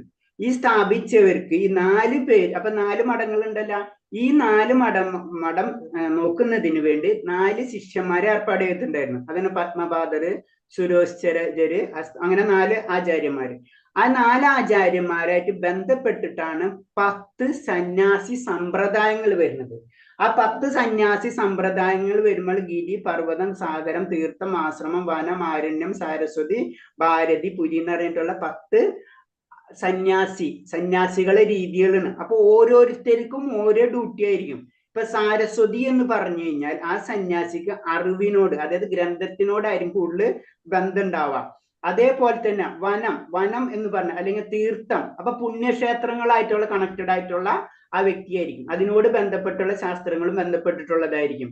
അങ്ങനെ ഓരോ സ്ഥലത്ത് താമസിക്കും. ഇതിനോടൊക്കെ ബന്ധപ്പെട്ടിട്ടാണ് ഓരോ അതിൽ തന്നെ, അതായത് ശങ്കരാചാര്യരിൽ തന്നെ പല സെക്ഷൻസ് നമുക്ക് കാണാൻ പറ്റും. ഇതൊന്നും നമുക്ക് അറിയില്ല. അപ്പൊ ഞാൻ പറഞ്ഞു വന്നപ്പോഴാണ്, ആ പോയിന്റ് വന്നപ്പോഴാണ് പറഞ്ഞത്. അപ്പൊ അങ്ങനെ വരുന്നത്. അപ്പൊ ഇതിൽ തന്നെ പിന്നെ വൈഷ്ണവ സമ്പ്രദായത്തിൽ തന്നെ നമ്മൾ പറഞ്ഞു പല രീതിയിലും തിരിയുന്നുണ്ടെന്ന്. അപ്പൊ അതിലൊരു തിരിവാണ് നമ്മുടെ ഗൗഡീയ സമ്പ്രദായം. നമ്മളത് മനസ്സിലാക്കി പോണം. പല സമ്പ്രദായങ്ങളിൽ കൂടി ഇപ്പൊ വൈഷ്ണവരിൽ തന്നെ 4 സമ്പ്രദായങ്ങളുണ്ട്. അപ്പൊ ഇപ്പൊ നമ്മൾ പറഞ്ഞ ഈ മായാവാദ സന്യാസം എന്നൊക്കെ പറഞ്ഞത് ഇത് ഏറ്റവും ടോപ്പ് ലെവലിലുള്ള ലേയേഴ്സിൽ വരുന്നതാണ്. അപ്പൊ അവര് തമ്മിലുള്ള ഡിസ്കഷൻസ് ആണ് ഇതൊക്കെ, മനസ്സിലായി? അപ്പൊ നമ്മൾക്ക് എന്ന് പറഞ്ഞു കഴിഞ്ഞപ്പോ ഇതൊന്നും അറിയാത്ത ഒരവസ്ഥയാണ്. അപ്പൊ അറ്റ്ലീസ്റ്റ് ഇത് അറിയാം, ആചാര്യന്മാർക്ക് അറിയാം. അതെന്ന് പറഞ്ഞത് അറ്റ്ലീസ്റ്റ് നമ്മൾ നാമം ജപിച്ചാല് നമുക്ക് അറ്റ്ലീസ്റ്റ് ഈ സംഗതി അതിന് ഗ്രഹിക്കുക, അതിനുള്ള ശ്രദ്ധ അത് ഉണ്ടായി കഴിഞ്ഞാല് ഭഗവാന്റെ കാര്യങ്ങൾ നമുക്ക് മനസ്സിലാക്കാൻ പറ്റുള്ളൂ. അപ്പൊ അത് വെറുതെ നമ്മളിപ്പോ ഇതെല്ലാതും ബൈ ഹാർട്ട് പഠിച്ചിട്ട് കാര്യമില്ല. പക്ഷെ നമ്മളിത് എന്തിനാണ് ചെയ്യുന്നത് നമ്മൾ ആദ്യം മനസ്സിലാക്കണം. അപ്പൊ ഇങ്ങനത്തെ കാര്യങ്ങളുണ്ട്, അത് നമുക്ക് അറിയണം. ഗ്രന്ഥപാരായണം നമുക്ക് ആവശ്യമാണ്. അത് നമുക്ക് ഡീറ്റെയിൽ ആയിട്ട് തേർഡ് ലെവലൊക്കെ എത്തുമ്പോൾ ഡീറ്റെയിൽ ആയിട്ട് നമുക്ക് പഠിക്കാം അതൊക്കെ. അപ്പൊ പറഞ്ഞു വന്നത് എന്താണ്? ഓക്കെ, അവിടെ വെച്ച് നിർത്താം നമുക്ക്, അല്ലെങ്കിൽ സബ്ജക്റ്റ് മാറിപ്പോവും. അപ്പൊ പറഞ്ഞു വന്നതെന്ന് വെച്ച് കഴിഞ്ഞാല് ഈ പറഞ്ഞത് നവവിദ്യാർത്ഥികളോട് ഉപദേശിക്കുന്നതാണ്. നമ്മൾ ഏത് വിദ്യാർത്ഥിയാണ്? നവവിദ്യാർത്ഥികൾ. നമ്മൾ നവവിദ്യാർത്ഥിയും അല്ല, നമ്മൾ വിദ്യാർത്ഥിയുടെ ഗണത്തിലെ പെടൂല. നമ്മൾ ഒരു LKG സ്കൂളിൽ ചേർത്തണെങ്കിൽ അറ്റ്ലീസ്റ്റ് 5 വയസ്സ് തികയും 4 വയസ്സ് തികയും എന്ന് പറഞ്ഞ പോലെയാണ്. നമ്മള് അതും ആയിട്ടില്ല, സ്റ്റാർട്ടിങ് നമ്മൾ സ്റ്റാർട്ട് ചെയ്തിട്ടില്ല. മനസ്സിലായി? അപ്പൊ അത് കാരണം കൊണ്ടാണ് അറ്റ്ലീസ്റ്റ് സ്റ്റാർട്ട് ചെയ്യേണ്ട ഒരു മാർഗമാണ് നാമജപം. മനസ്സിലായ? അപ്പൊ അത് നമ്മൾ അംഗനവാടിയിലെ പിള്ളേരാ. നമ്മ അംഗൻവാടിയിലെ പിള്ളേരാ. അംഗൻവാടിയില് നമുക്ക് എന്താ തരാം? അംഗൻവാടി പോകുമ്പോൾ അമ്മമാര് എന്താ തരാ? അതേപോലെ തന്നെ അവസ്ഥയാണ്. കുറെ മിഠായിയും ഇതൊക്കെ തന്ന് പറഞ്ഞു വിടുന്ന പോലെ തന്നെ നമ്മളിങ്ങനെ പറഞ്ഞു വിട്ടുകൊണ്ടിരിക്കുകയാണ്. അറ്റ്ലീസ്റ്റ് നാമം ജപിച്ച് കഴിഞ്ഞാൽ അല്ലാതെ മാറിപ്പോകും എന്നൊക്കെ പറയുമ്പോൾ കുട്ടികളെ സന്തോഷിപ്പിച്ച് വിടുന്ന പോലെ. നമുക്കറിയാം ഇതൊക്കെ ചെയ്യിപ്പിച്ചിട്ട് ആ കുട്ടിക്ക് അറിയണില്ല. അത് കഴിഞ്ഞിട്ട് അടുത്തത് അതിനേലും വലിയ കാര്യമാണ് ഇരിക്കുന്നത്. അങ്ങനെ ഉയർന്ന് അവൻ ആ ലെവലിൽ എത്തുമ്പോൾ അവന് മനസ്സിലാവും ഇതൊക്കെ ചെയ്തു തന്നത് എനിക്ക് ഇതിനു വേണ്ടി ആയിരുന്നല്ലോ എന്ന്. മനസ്സിലായി? ആ അവസ്ഥയിലേക്കാണ് പതുക്കെ നമ്മൾ പോയിക്കൊണ്ടിരിക്കുന്നത്. അത് ഒരു ജന്മം കൊണ്ടും തീരൂല. നമ്മൾ വിചാരിക്കും ഇന്ന് തീരും നാളെ തീരുന്നല്ല, ഇത് പല ജന്മങ്ങളിൽ. കാരണം അതൊക്കെ നമുക്കറിയാം, ആ ജന്മങ്ങൾ കാരണം കൊണ്ടാണ് അങ്ങനെ ചെയ്തിട്ടുള്ള, അങ്ങനത്തെ പല നമ്മൾ അറിയാതെയായിട്ടുള്ള പല ജന്മങ്ങളിൽ ചെയ്തിട്ടുള്ള കാരണം കൊണ്ടാണ് നമുക്ക് ഇതിനോട് ആഗ്രഹം വരുന്നത് തന്നെ. ഇന്നലെ ഒരു പ്രഭു അതിന്റെ ജസ്റ്റ് എക്സാമ്പിൾ പറയണം. ഇന്നലെ ഒരു പ്രഭുവായിട്ട് സംസാരിച്ചപ്പോൾ, പ്രഭു എന്ന് പറഞ്ഞാൽ നമ്മുടെ 8:30 ക്ലാസ്സിലാണ്. ആ പ്രഭു 2011 ജസ്റ്റ് എവിടെയോ കേട്ടു, എന്താണ് നാമം ജപിച്ചു കഴിഞ്ഞാൽ മുക്തി കിട്ടും. അത്ര അറിവുള്ള പ്രഭുണ്. അന്നൊട്ട് നാമം ജപിക്കാൻ തുടങ്ങിയാണ്. പിന്നെ ഒന്നും അറിയില്ല, ബാക്കിയുള്ള സബ്ജക്റ്റ് ആണ്. പിന്നെയാണ് കണക്റ്റഡ് ആവുന്നത് ഇപ്പൊ, അതായത് 2 വർഷം മുന്നേ. അപ്പൊ അതാണ് പറയുന്നത്, നമ്മൾ അറിഞ്ഞറിയാതെയോ ഭഗവാന്റെ നാമങ്ങൾ കണക്ട് ചെയ്ത് കഴിഞ്ഞാൽ അതിന്റെ ബെനിഫിറ്റ് എന്ന് കിട്ടണം നമുക്കറിയില്ല, പക്ഷെ കിട്ടിയിരിക്കും. അതാണ് അതിന്റെ പ്രത്യേകത. അതാണ് നമ്മൾ അറ്റ്ലീസ്റ്റ് നാമം ജപിക്കാൻ നമ്മൾ ഏറ്റവും ഇമ്പോർട്ടന്റ് നമ്മൾ പറഞ്ഞുകൊണ്ടിരിക്കുന്നത്. അപ്പൊ ഇത് തന്നെ അത് തന്നെയാണ് പറയുന്നത്. പൊക്ക അതിനോട് ലിങ്ക് ചെയ്യുന്നത്. കാരണം ഭക്തിയോഗത്തിലേക്ക് കടന്നു. ഭക്തിയോഗത്തിലേക്ക് കടന്നിട്ട് നമ്മൾ നാമം ജപിക്കില്ല എന്ന് പറഞ്ഞു കഴിഞ്ഞാൽ പിന്നെ ബുദ്ധിമുട്ടാണ്. അപ്പൊ ഭക്തിയോഗം മനസ്സിലാവണമെങ്കിൽ നമ്മൾ നാമജപം മസ്റ്റ് ആണ്. അപ്പൊ എല്ലാവരും 2 പ്രാവശ്യം നാമം ജപിക്കണം. അല്ലെങ്കിൽ ഞാൻ 5 മിനിറ്റ് 7 മിനിറ്റ് നാമം ജപിക്കാൻ ക്ലാസ് എടുക്കും. എല്ലാവരും നാമം ജപിച്ചിട്ടോ പിന്നെ ക്ലാസ് എൻട്രി ആവുള്ളൂ. ഹരേ കൃഷ്ണ. അപ്പൊ അടുത്തത് പറയുന്നത് 5ാമത്തെ ശ്ലോകം പറയുന്നത്, അന്ധകാലേ ച മാമേവ സ്മരമുക്തകളേവരം യം പ്രയാതി സമദ്ഭാവം യാതിന ശസ്ത്ര സംശയ. മരണസമയത്ത് എന്നെ തന്നെ സ്മരിച്ചുകൊണ്ട് ശരീരം ത്യജിക്കുന്നവൻ എന്റെ ഭാവത്ത് ഉടനെ തന്നെ പ്രാപിക്കുമെന്ന് സംശയമില്ല. അപ്പൊ ഇത്രയും ക്ലിയർ കട്ടാണ് ഭഗവാൻ പറഞ്ഞു തരുന്നത് നമുക്ക്. കാരണം മരണസമയത്ത് അത് വലിയൊരു പരീക്ഷയാണ് അല്ലെ? നമുക്ക് മരണം എന്ന് പറയുമ്പോൾ വളരെ സിമ്പിൾ ആണ്. പക്ഷെ മരണം എന്ന് പറയുന്നത് അത്രയും വലിയൊരു പരീക്ഷ. ആ സമയത്ത് എന്നെ സ്മരിക്കുന്ന വ്യക്തി എന്നെ പ്രാപിക്കും, അത് ഗ്യാരണ്ടിയാണ്. അപ്പൊ നമ്മള് ഭഗവാന് വിശ്വസിക്കുന്നുണ്ടെങ്കിൽ, ഭഗവാൻ പറഞ്ഞിട്ട് വാണി വിശ്വസിക്കുന്നുണ്ടെങ്കിൽ, ഭഗവാൻ പറഞ്ഞ ഈ ശ്ലോകം നമ്മൾ വിശ്വസിക്കണം. വളരെ സിമ്പിളാ. അപ്പൊ അതിൽ പറഞ്ഞ നമ്മൾ സ്മരിക്കണം. അപ്പൊ സ്മരിക്കുന്നത് ഒരു ദിവസം കൊണ്ട് നമുക്ക് സ്മരണ കിട്ടില്ല അല്ലെ? നമ്മൾ ഏത് ലെവലിൽ പോകണമെങ്കിൽ, നമ്മളൊരു കളക്ടർ ആണെങ്കിൽ ഏത് ലെവലിലെങ്കിൽ നമ്മൾ ചെറുപ്പത്തിലെ തന്നെ കാര്യങ്ങൾ ചെയ്യുന്നത് പോലെ തന്നെ ഇത് നമ്മൾ പ്രാക്ടീസ് ചെയ്തുകൊണ്ടിരിക്കണം. അതാണ് ഇതിന്റെ ഇന്റേണൽ ആയിട്ടുള്ള ഒരു മീനിങ് വരുന്നത്. അപ്പൊ ഈ ശ്ലോകം കൃഷ്ണാപബോധത്തിന്റെ പ്രാധാന്യം ഊന്നി പറയുന്നു. കൃഷ്ണാബോധത്തോടെ ദേഹത്യാഗം ചെയ്യുന്നവൻ ഉടനെ ഭഗവാന്റെ അതീന്ദ്രഭാവം കൈക്കൊള്ളുന്നു. അങ്ങനെ കൃഷ്ണബോധത്തിൽ ദേഹത്യാഗം ചെയ്യുന്നവൻ ഭഗവാന്റെ അതീന്ദ്രഭാവം കൈക്കൊള്ളുന്നു എന്നാ പറയുന്നത്. ജീവിതത്തിന്റെ ആരംഭഘട്ടം മുതൽക്ക് കൃഷ്ണബോധം ശീലിക്കണം. നിര്യാണവേളയും വിജയം വരിക്കണമെങ്കിൽ കൃഷ്ണസ്മരണ അത്യന്താപേക്ഷിതമാണ് താനും. അപ്പൊ നമുക്ക് വിജയം വരിക്കണമെങ്കിൽ, എനിക്ക് ഭഗവദ്ധാമത്തിൽ ഭഗവാന്റെ സ്മരണ കിട്ടണമെങ്കിൽ നമ്മൾ തീർച്ചയായിട്ടും നമ്മൾ എന്താ ചെയ്യേണ്ടത്? നമ്മൾ അതായത് ഇപ്പൊ എനിക്ക് ലേറ്റ് ആയെന്ന് ചിന്തിക്കാനില്ല. ഇന്ന് ചെയ്യാൻ പറ്റണമെങ്കിൽ ഇന്ന് തൊട്ട് തന്നെ നമ്മൾ അത് സ്റ്റാർട്ട് ചെയ്തിരിക്കണം. അതാണ് അതിന്റെ പ്രത്യേകത. അതിനിപ്പോ ഇല്ല എനിക്ക് ഏജ് ആയല്ലോ, അല്ലെങ്കിൽ ഇപ്പൊ എനിക്ക് നല്ല സമയം, ഞാൻ എന്തിനിപ്പോ ഇതിന് വേസ്റ്റ് ചെയ്യണം, എനിക്ക് വേറെ പല ആക്ടിവിറ്റീസ് ഉണ്ടല്ലോ എന്ന് നമ്മൾ ചിന്തിക്കാം. കുറച്ച് സമയം, എല്ലാ സമയം നമുക്ക് പറ്റുന്നില്ല. കാരണം പ്രത്യേകിച്ച് നമ്മുടെ സ്ഥിതി എന്ന് പറഞ്ഞു കഴിഞ്ഞാൽ നമുക്കറിയാം നമ്മൾ ഗൃഹസ്ഥരാണ്. അപ്പൊ ഗൃഹസ്ഥര അവസ്ഥയിൽ നിന്ന് നമുക്ക് പെട്ടെന്ന് ഇങ്ങനെ ഒരു സെക്കൻഡ് കൊണ്ട് നമുക്ക് കടക്കാൻ പറ്റില്ല. അതാണ് പറഞ്ഞ ആചാര്യന്മാർക്കും അതറിയാം. നമ്മളെ പോലുള്ള വ്യക്തികൾക്ക് നമ്മൾ എന്തായാലും ഇപ്പൊ ബ്രഹ്മചര്യം സ്വീകരിച്ചിട്ട് അങ്ങനെ നമുക്ക് പറ്റൂല അല്ലെ? അതിന്റെ സമയമൊക്കെ കഴിഞ്ഞു പോയി. അപ്പൊ നമുക്ക് പറ്റാവുന്ന ചെയ്യാവുന്ന രീതിയിൽ എന്ന് പറഞ്ഞാൽ നാമജപം. അപ്പൊ നാമജപത്തിൽ തന്നെ നമ്മളത് പറഞ്ഞിട്ടുണ്ട്. കാരണം എന്ന് വെച്ച് കഴിഞ്ഞാൽ ഒരു ഭക്തിയിലേക്ക് വരികയാണെങ്കിൽ നമ്മൾ 9 കാര്യങ്ങളാണ് കണക്ട് ചെയ്യുന്നത്. അതിൽ പറഞ്ഞ ശ്രദ്ധ, സാധു സംഘ ഭജനക്രിയ, ഇത് നമ്മളെ ഡ്യൂട്ടിയാണ്. ഇത് നമ്മൾ ചെയ്തിരിക്കണം. മനസ്സിലായില്ല? അപ്പൊ അതിൽ വരുന്നതാണ് ശ്രദ്ധ. അത് ഭഗവാനോടുള്ള വിശ്വാസം നമ്മൾ വളർത്തിയെടുത്തിരിക്കണം. സാധുസംഘ ഭജനക്രിയ പിന്നെയാണ് അനർത്ഥ നിവൃത്തി. നമുക്ക് തെറ്റുകൾ സംഭവിക്കും, അതൊരു സൈഡിൽ നടന്നുകൊണ്ടിരിക്കും. അതാണ് ആ പറയുന്നത്. അപ്പൊ നമ്മളത് തീർച്ചയായിട്ടും നമ്മൾ ചെയ്യണം.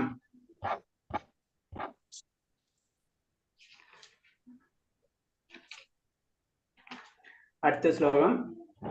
യം യം വ്യാപ്തി സ്മരൻ ഭാവം ത്രചന്ദേ കളേവരം തം തമേവൈതി കൗന്ദേയ സദാ തദ്ഭാവഭാവിതം. എന്തിനെ കുറിച്ചാണോ മരണവേളയിൽ ഒരാൾ സ്മരിക്കുന്നത്, ഹേ കുന്തിപുത്ര, അയാൾ തീർച്ചയായും അതിനെ പ്രാപിക്കും. അതിനു മുന്നേ എന്നെ സ്മരിച്ചു കഴിഞ്ഞാൽ എന്നെ പ്രാപിക്കും എന്ന് പറഞ്ഞു.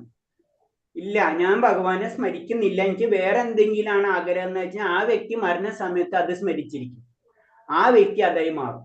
അതാണ് ചുരുങ്ങി. തീർച്ചയായും അതിനെ പ്രാപിച്ചിരിക്കും. അതാണ്. അപ്പൊ ആ അന്ത്യകാലത്തിലേക്ക് സ്മരണയ്ക്ക് വേണ്ടിയാണ് നമ്മൾ ഇത്ര പെടാപ്പാട് പെടുന്നത്. അതിന്റെ ഒരു ഉദാഹരണമാണ് ഈ കഥ പറയുന്നത്. കാരണം ഭരത മഹാരാജാവ് ശരിക്കും വലിയൊരു ഭക്തനായിരുന്നു. എല്ലാവരും വിട്ടിട്ടാണ് എന്ത് ചെയ്യുന്നത്, ഭഗവാന്റെ ഭക്തിയുത സേവനങ്ങൾ ചെയ്തുകൊണ്ടിരുന്നത്. ഒരു നിമിഷത്തില്ലേ ആ ഒരു മാനിനെ കാണുകയും ആ മാനിനോട് മരണസമയം ആ മാനായിട്ട് അറ്റാച്ച്ഡ് ആവണം. ആ മാനിന്റെ വിഷമമൊക്കെ കണ്ടിട്ട് പിന്നെ മാനിന്റെ കാര്യങ്ങളായിരിക്കും ചിന്ത.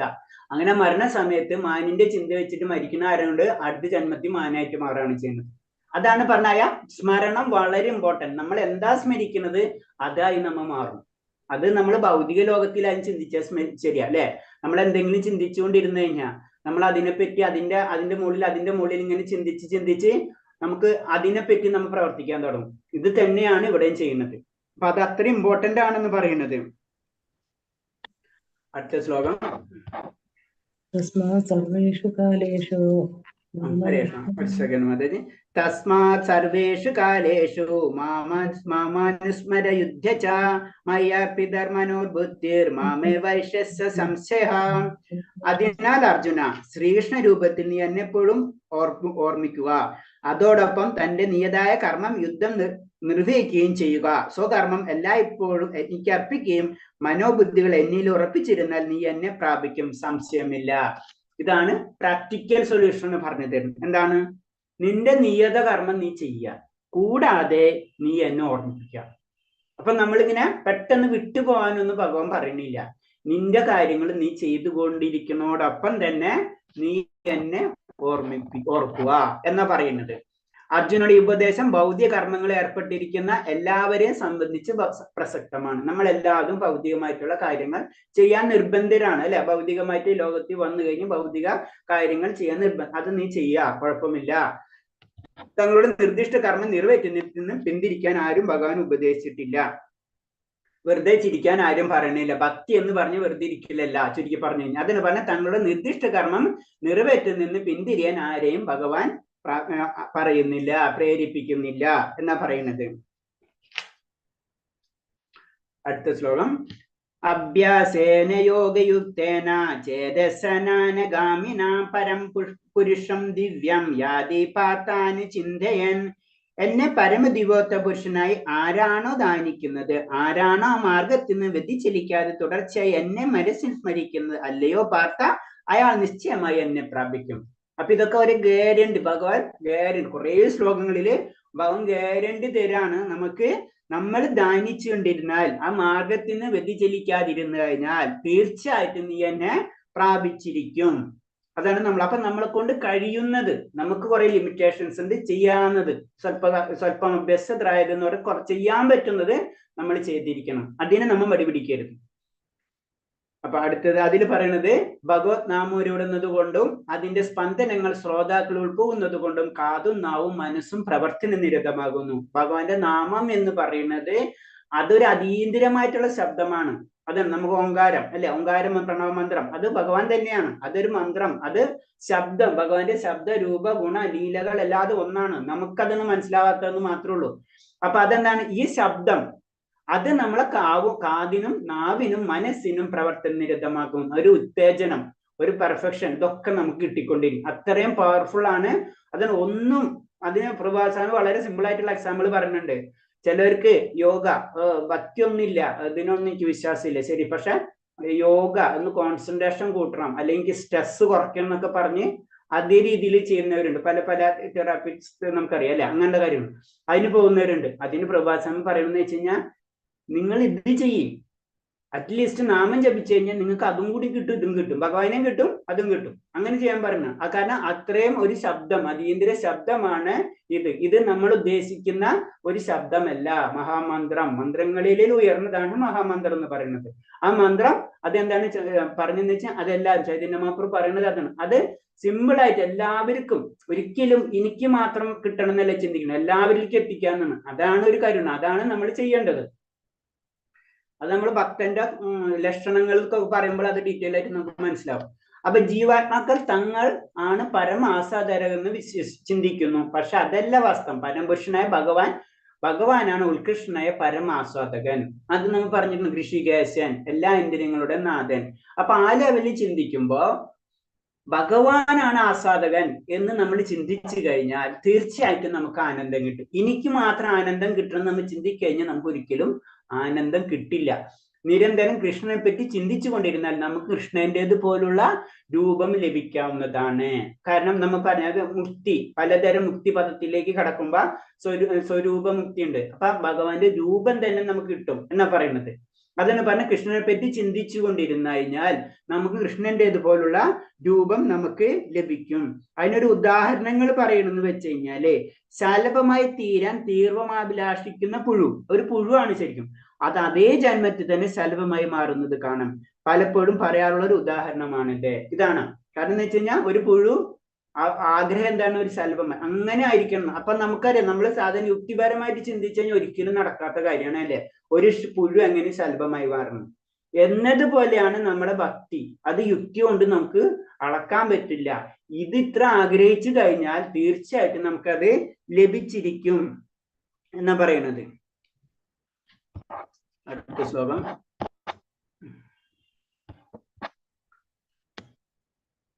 കവിം പുരാണമനുശാസിതാര മനോരണീയം സമനുസ്തരേദയാ സർവസ്യ ദാതാരമചിന്യരൂപോ മാദിത്യവർണം തമസഃ പരസ്താദ്.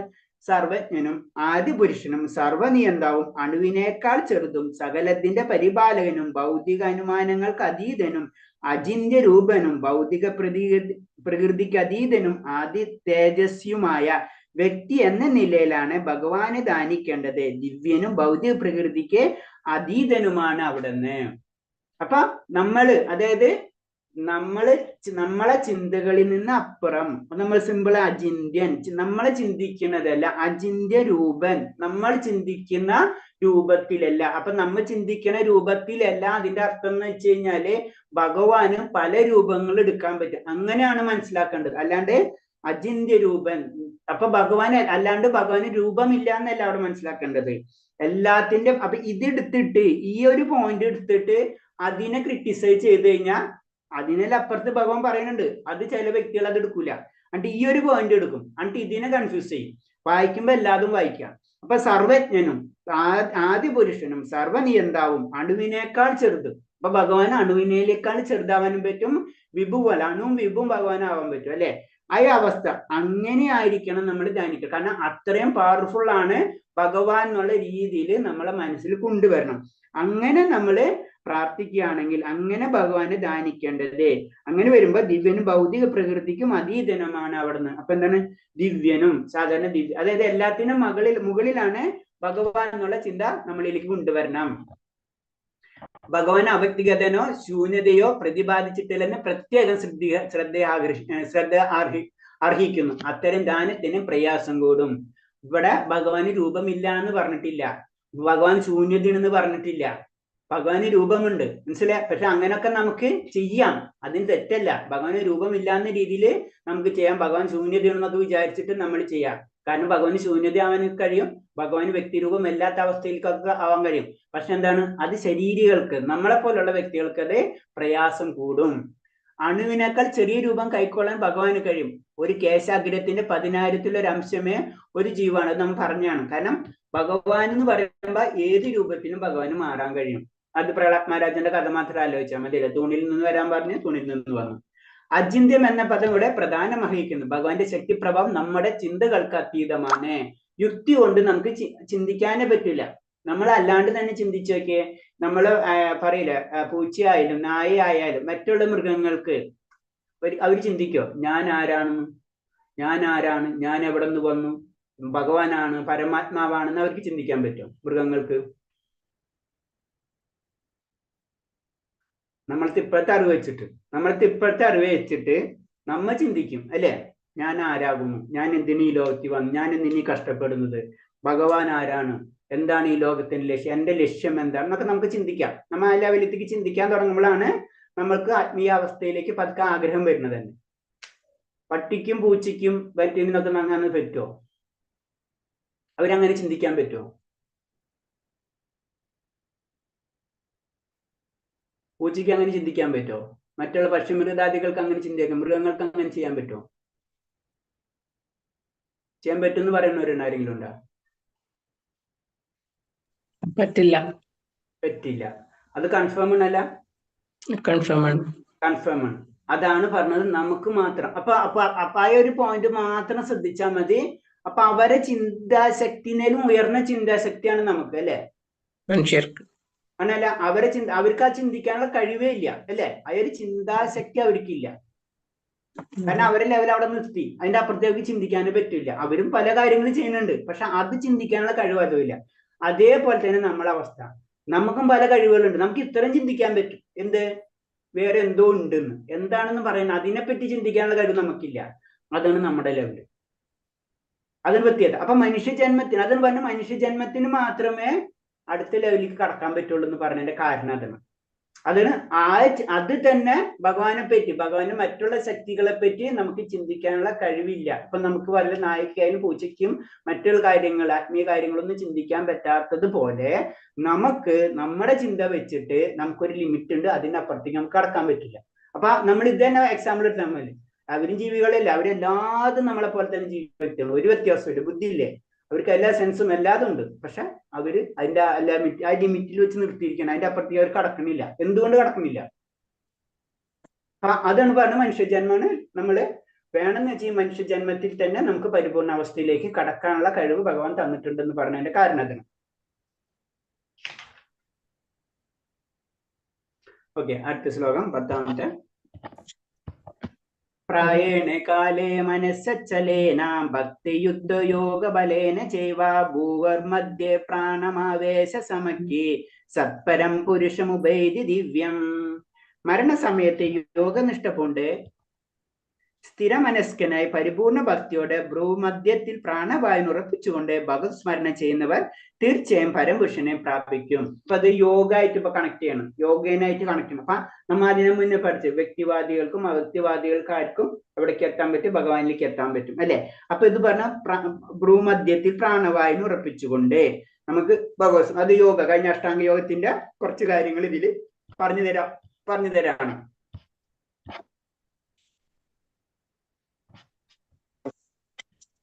അപ്പൊ മരണവേളയിൽ മനസ്സിനെ ഭക്തിപൂർവ്വം ഭഗവാനിൽ ഉറപ്പിക്കേണ്ടത് ഈ ശ്ലോകത്തിൽ വ്യക്തമാകും. ശുദ്ധ ഭക്തൻ കൃഷ്ണബോധത്തിൽ മുഴുകിയിരിക്കുമ്പോൾ അയാൾക്ക് മരണവേള ഭഗവത് കരുണയാൽ കൃഷ്ണസ്മരണ ഉണ്ടാകും. അപ്പൊ ജനറൽ ആയിട്ട് ഒരു ഭക്തനെ സംബന്ധിച്ച് ഇതിന്റെ ഒന്നും വലിയ കാര്യമില്ല.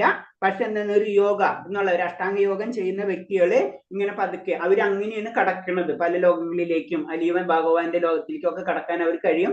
അവരിങ്ങനെ പതുക്കെ ഉയർന്നു വരും. നമ്മൾ സമാധി എന്ന് പറഞ്ഞില്ലേ, സമാധി പൊസിഷനിലേക്കൊക്കെ എത്തണമെങ്കിൽ ഇങ്ങനത്തെ പല കാര്യങ്ങളൊക്കെ ചെയ്ത്, അതിൽ തന്നെ അവർക്ക് ലിമിറ്റേഷൻസ് ഉണ്ട്. അവര് പിന്നെ ഭഗവാൻ അറിയാണ് ചെയ്യുന്നത്. അതിനു മുന്നേ വേണമെങ്കിൽ പല ലോകങ്ങളിലേക്ക് അവർ കടക്കാൻ പറ്റും. അവർക്കറിയാം ഇന്ന സമയത്താണ് ശരീരം വെടിയേണ്ടതെന്ന് അവർക്കറിയാം. ആ സമയത്ത് അവർക്ക് ശരീരം വെടിയാനുള്ള കഴിവും കാര്യങ്ങളൊക്കെ അവർക്ക് ആർജിച്ചിട്ടുണ്ടാവും. അപ്പൊ അതാണ് പറഞ്ഞത്, ഷട്ട് ധാരണ ദാനം നടത്തുന്നത് നമ്മൾ അഷ്ടാംഗ യോഗം പറയുന്നത് ശീലിക്കുന്ന ഷട്ട് ചക്ര യോഗത്തിനെയാണ് സൂചിപ്പിക്കുന്നത്. ശുദ്ധഭക്തൻ ഈ പരിശീലനം നടത്താറില്ല. എല്ലായ്പ്പോഴും കൃഷ്ണബോധത്തിൽ മുഴുകിയിരിക്കുന്ന അയാൾക്ക് മരണവേള ഭഗവത് കരുണ കൃഷ്ണസ്മരണ സ്വാഭാവികമാകും. അപ്പൊ തേജന പറഞ്ഞു, ഇത് യോഗ സിദ്ധാന്തത്തെ പറ്റി പറഞ്ഞ അതിലൂടെയും നമുക്ക് പതുക്കെ ഉയർന്ന് ലാസ്റ്റ് നമുക്ക് ഭഗവത് കരുണയാൽ അല്ലെങ്കിൽ ഭഗവത് സാക്ഷാത്കാരം നമുക്ക് നേടാൻ പറ്റും. പക്ഷെ കുറെ സ്റ്റെപ്പ് കടക്കണം എന്ന് മാത്രമേ ഉള്ളൂ. പക്ഷെ ഒരു ഭക്തനെ സംബന്ധിച്ച് ഇതിന്റെ ആവശ്യമില്ല എന്നാ പറഞ്ഞത്. പക്ഷെ അൾട്ടിമേറ്റ് പറയുന്നത് എന്താണ്, നമ്മൾ ഏതെങ്കിലും യോഗാനുഷ്ഠാനം പരിശീലിച്ചിരിക്കണം. ഒന്നിന് ഭക്തി യോഗ ചെയ്യാം, അല്ലെങ്കിൽ അഷ്ടാംഗ യോഗ ചെയ്യാം. എന്തായാലും ഭൗതിക ലോകത്തിൽ കടക്കണമെങ്കിൽ ഏതെങ്കിലും ഒരു മാർഗത്തിലേക്ക് നമ്മൾ കടക്കണം.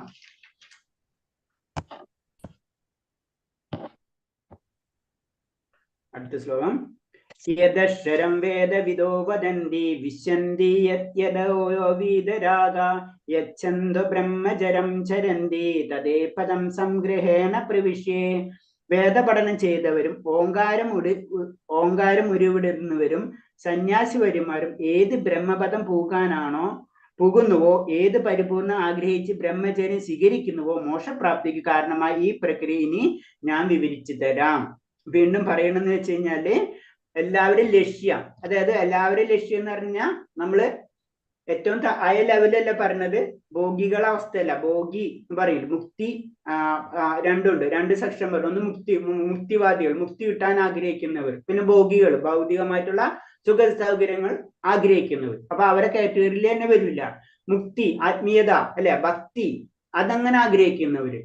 അപ്പൊ സുഹൃതികളെ കൂട്ടത്തിലും അല്ല, സുഹൃതികൾ കഴിഞ്ഞിട്ടുള്ള അടുത്ത സ്റ്റെപ്പ്, അതായത് എനിക്ക് ഈ ഭൗതിക ലോകം തന്നെ വേണ്ട, എനിക്ക് ആത്മീയ ലോകത്തിലേക്ക് കടക്കണം എന്ന് ചിന്തിച്ച് വേദപഠനം ചെയ്യുന്നവര്, ഓങ്കാരം ഉരുവിടുന്നരുത്. അങ്ങനെ അവര് ഏത് ബ്രഹ്മമാണ് പോകാൻ ആഗ്രഹിക്കുന്നവര്, അവര് എന്തിനു വേണ്ടിയാണ് അവര് ബ്രഹ്മചര്യം സ്വീകരിച്ചവര്, അവര് അവർക്ക് മോക്ഷപ്രാപ്തി കിട്ടുമല്ലേ, അതിന്റെ പ്രക്രിയകൾ എന്തെല്ലാമാണെന്ന് ഞാനിനി പറഞ്ഞു തരാം.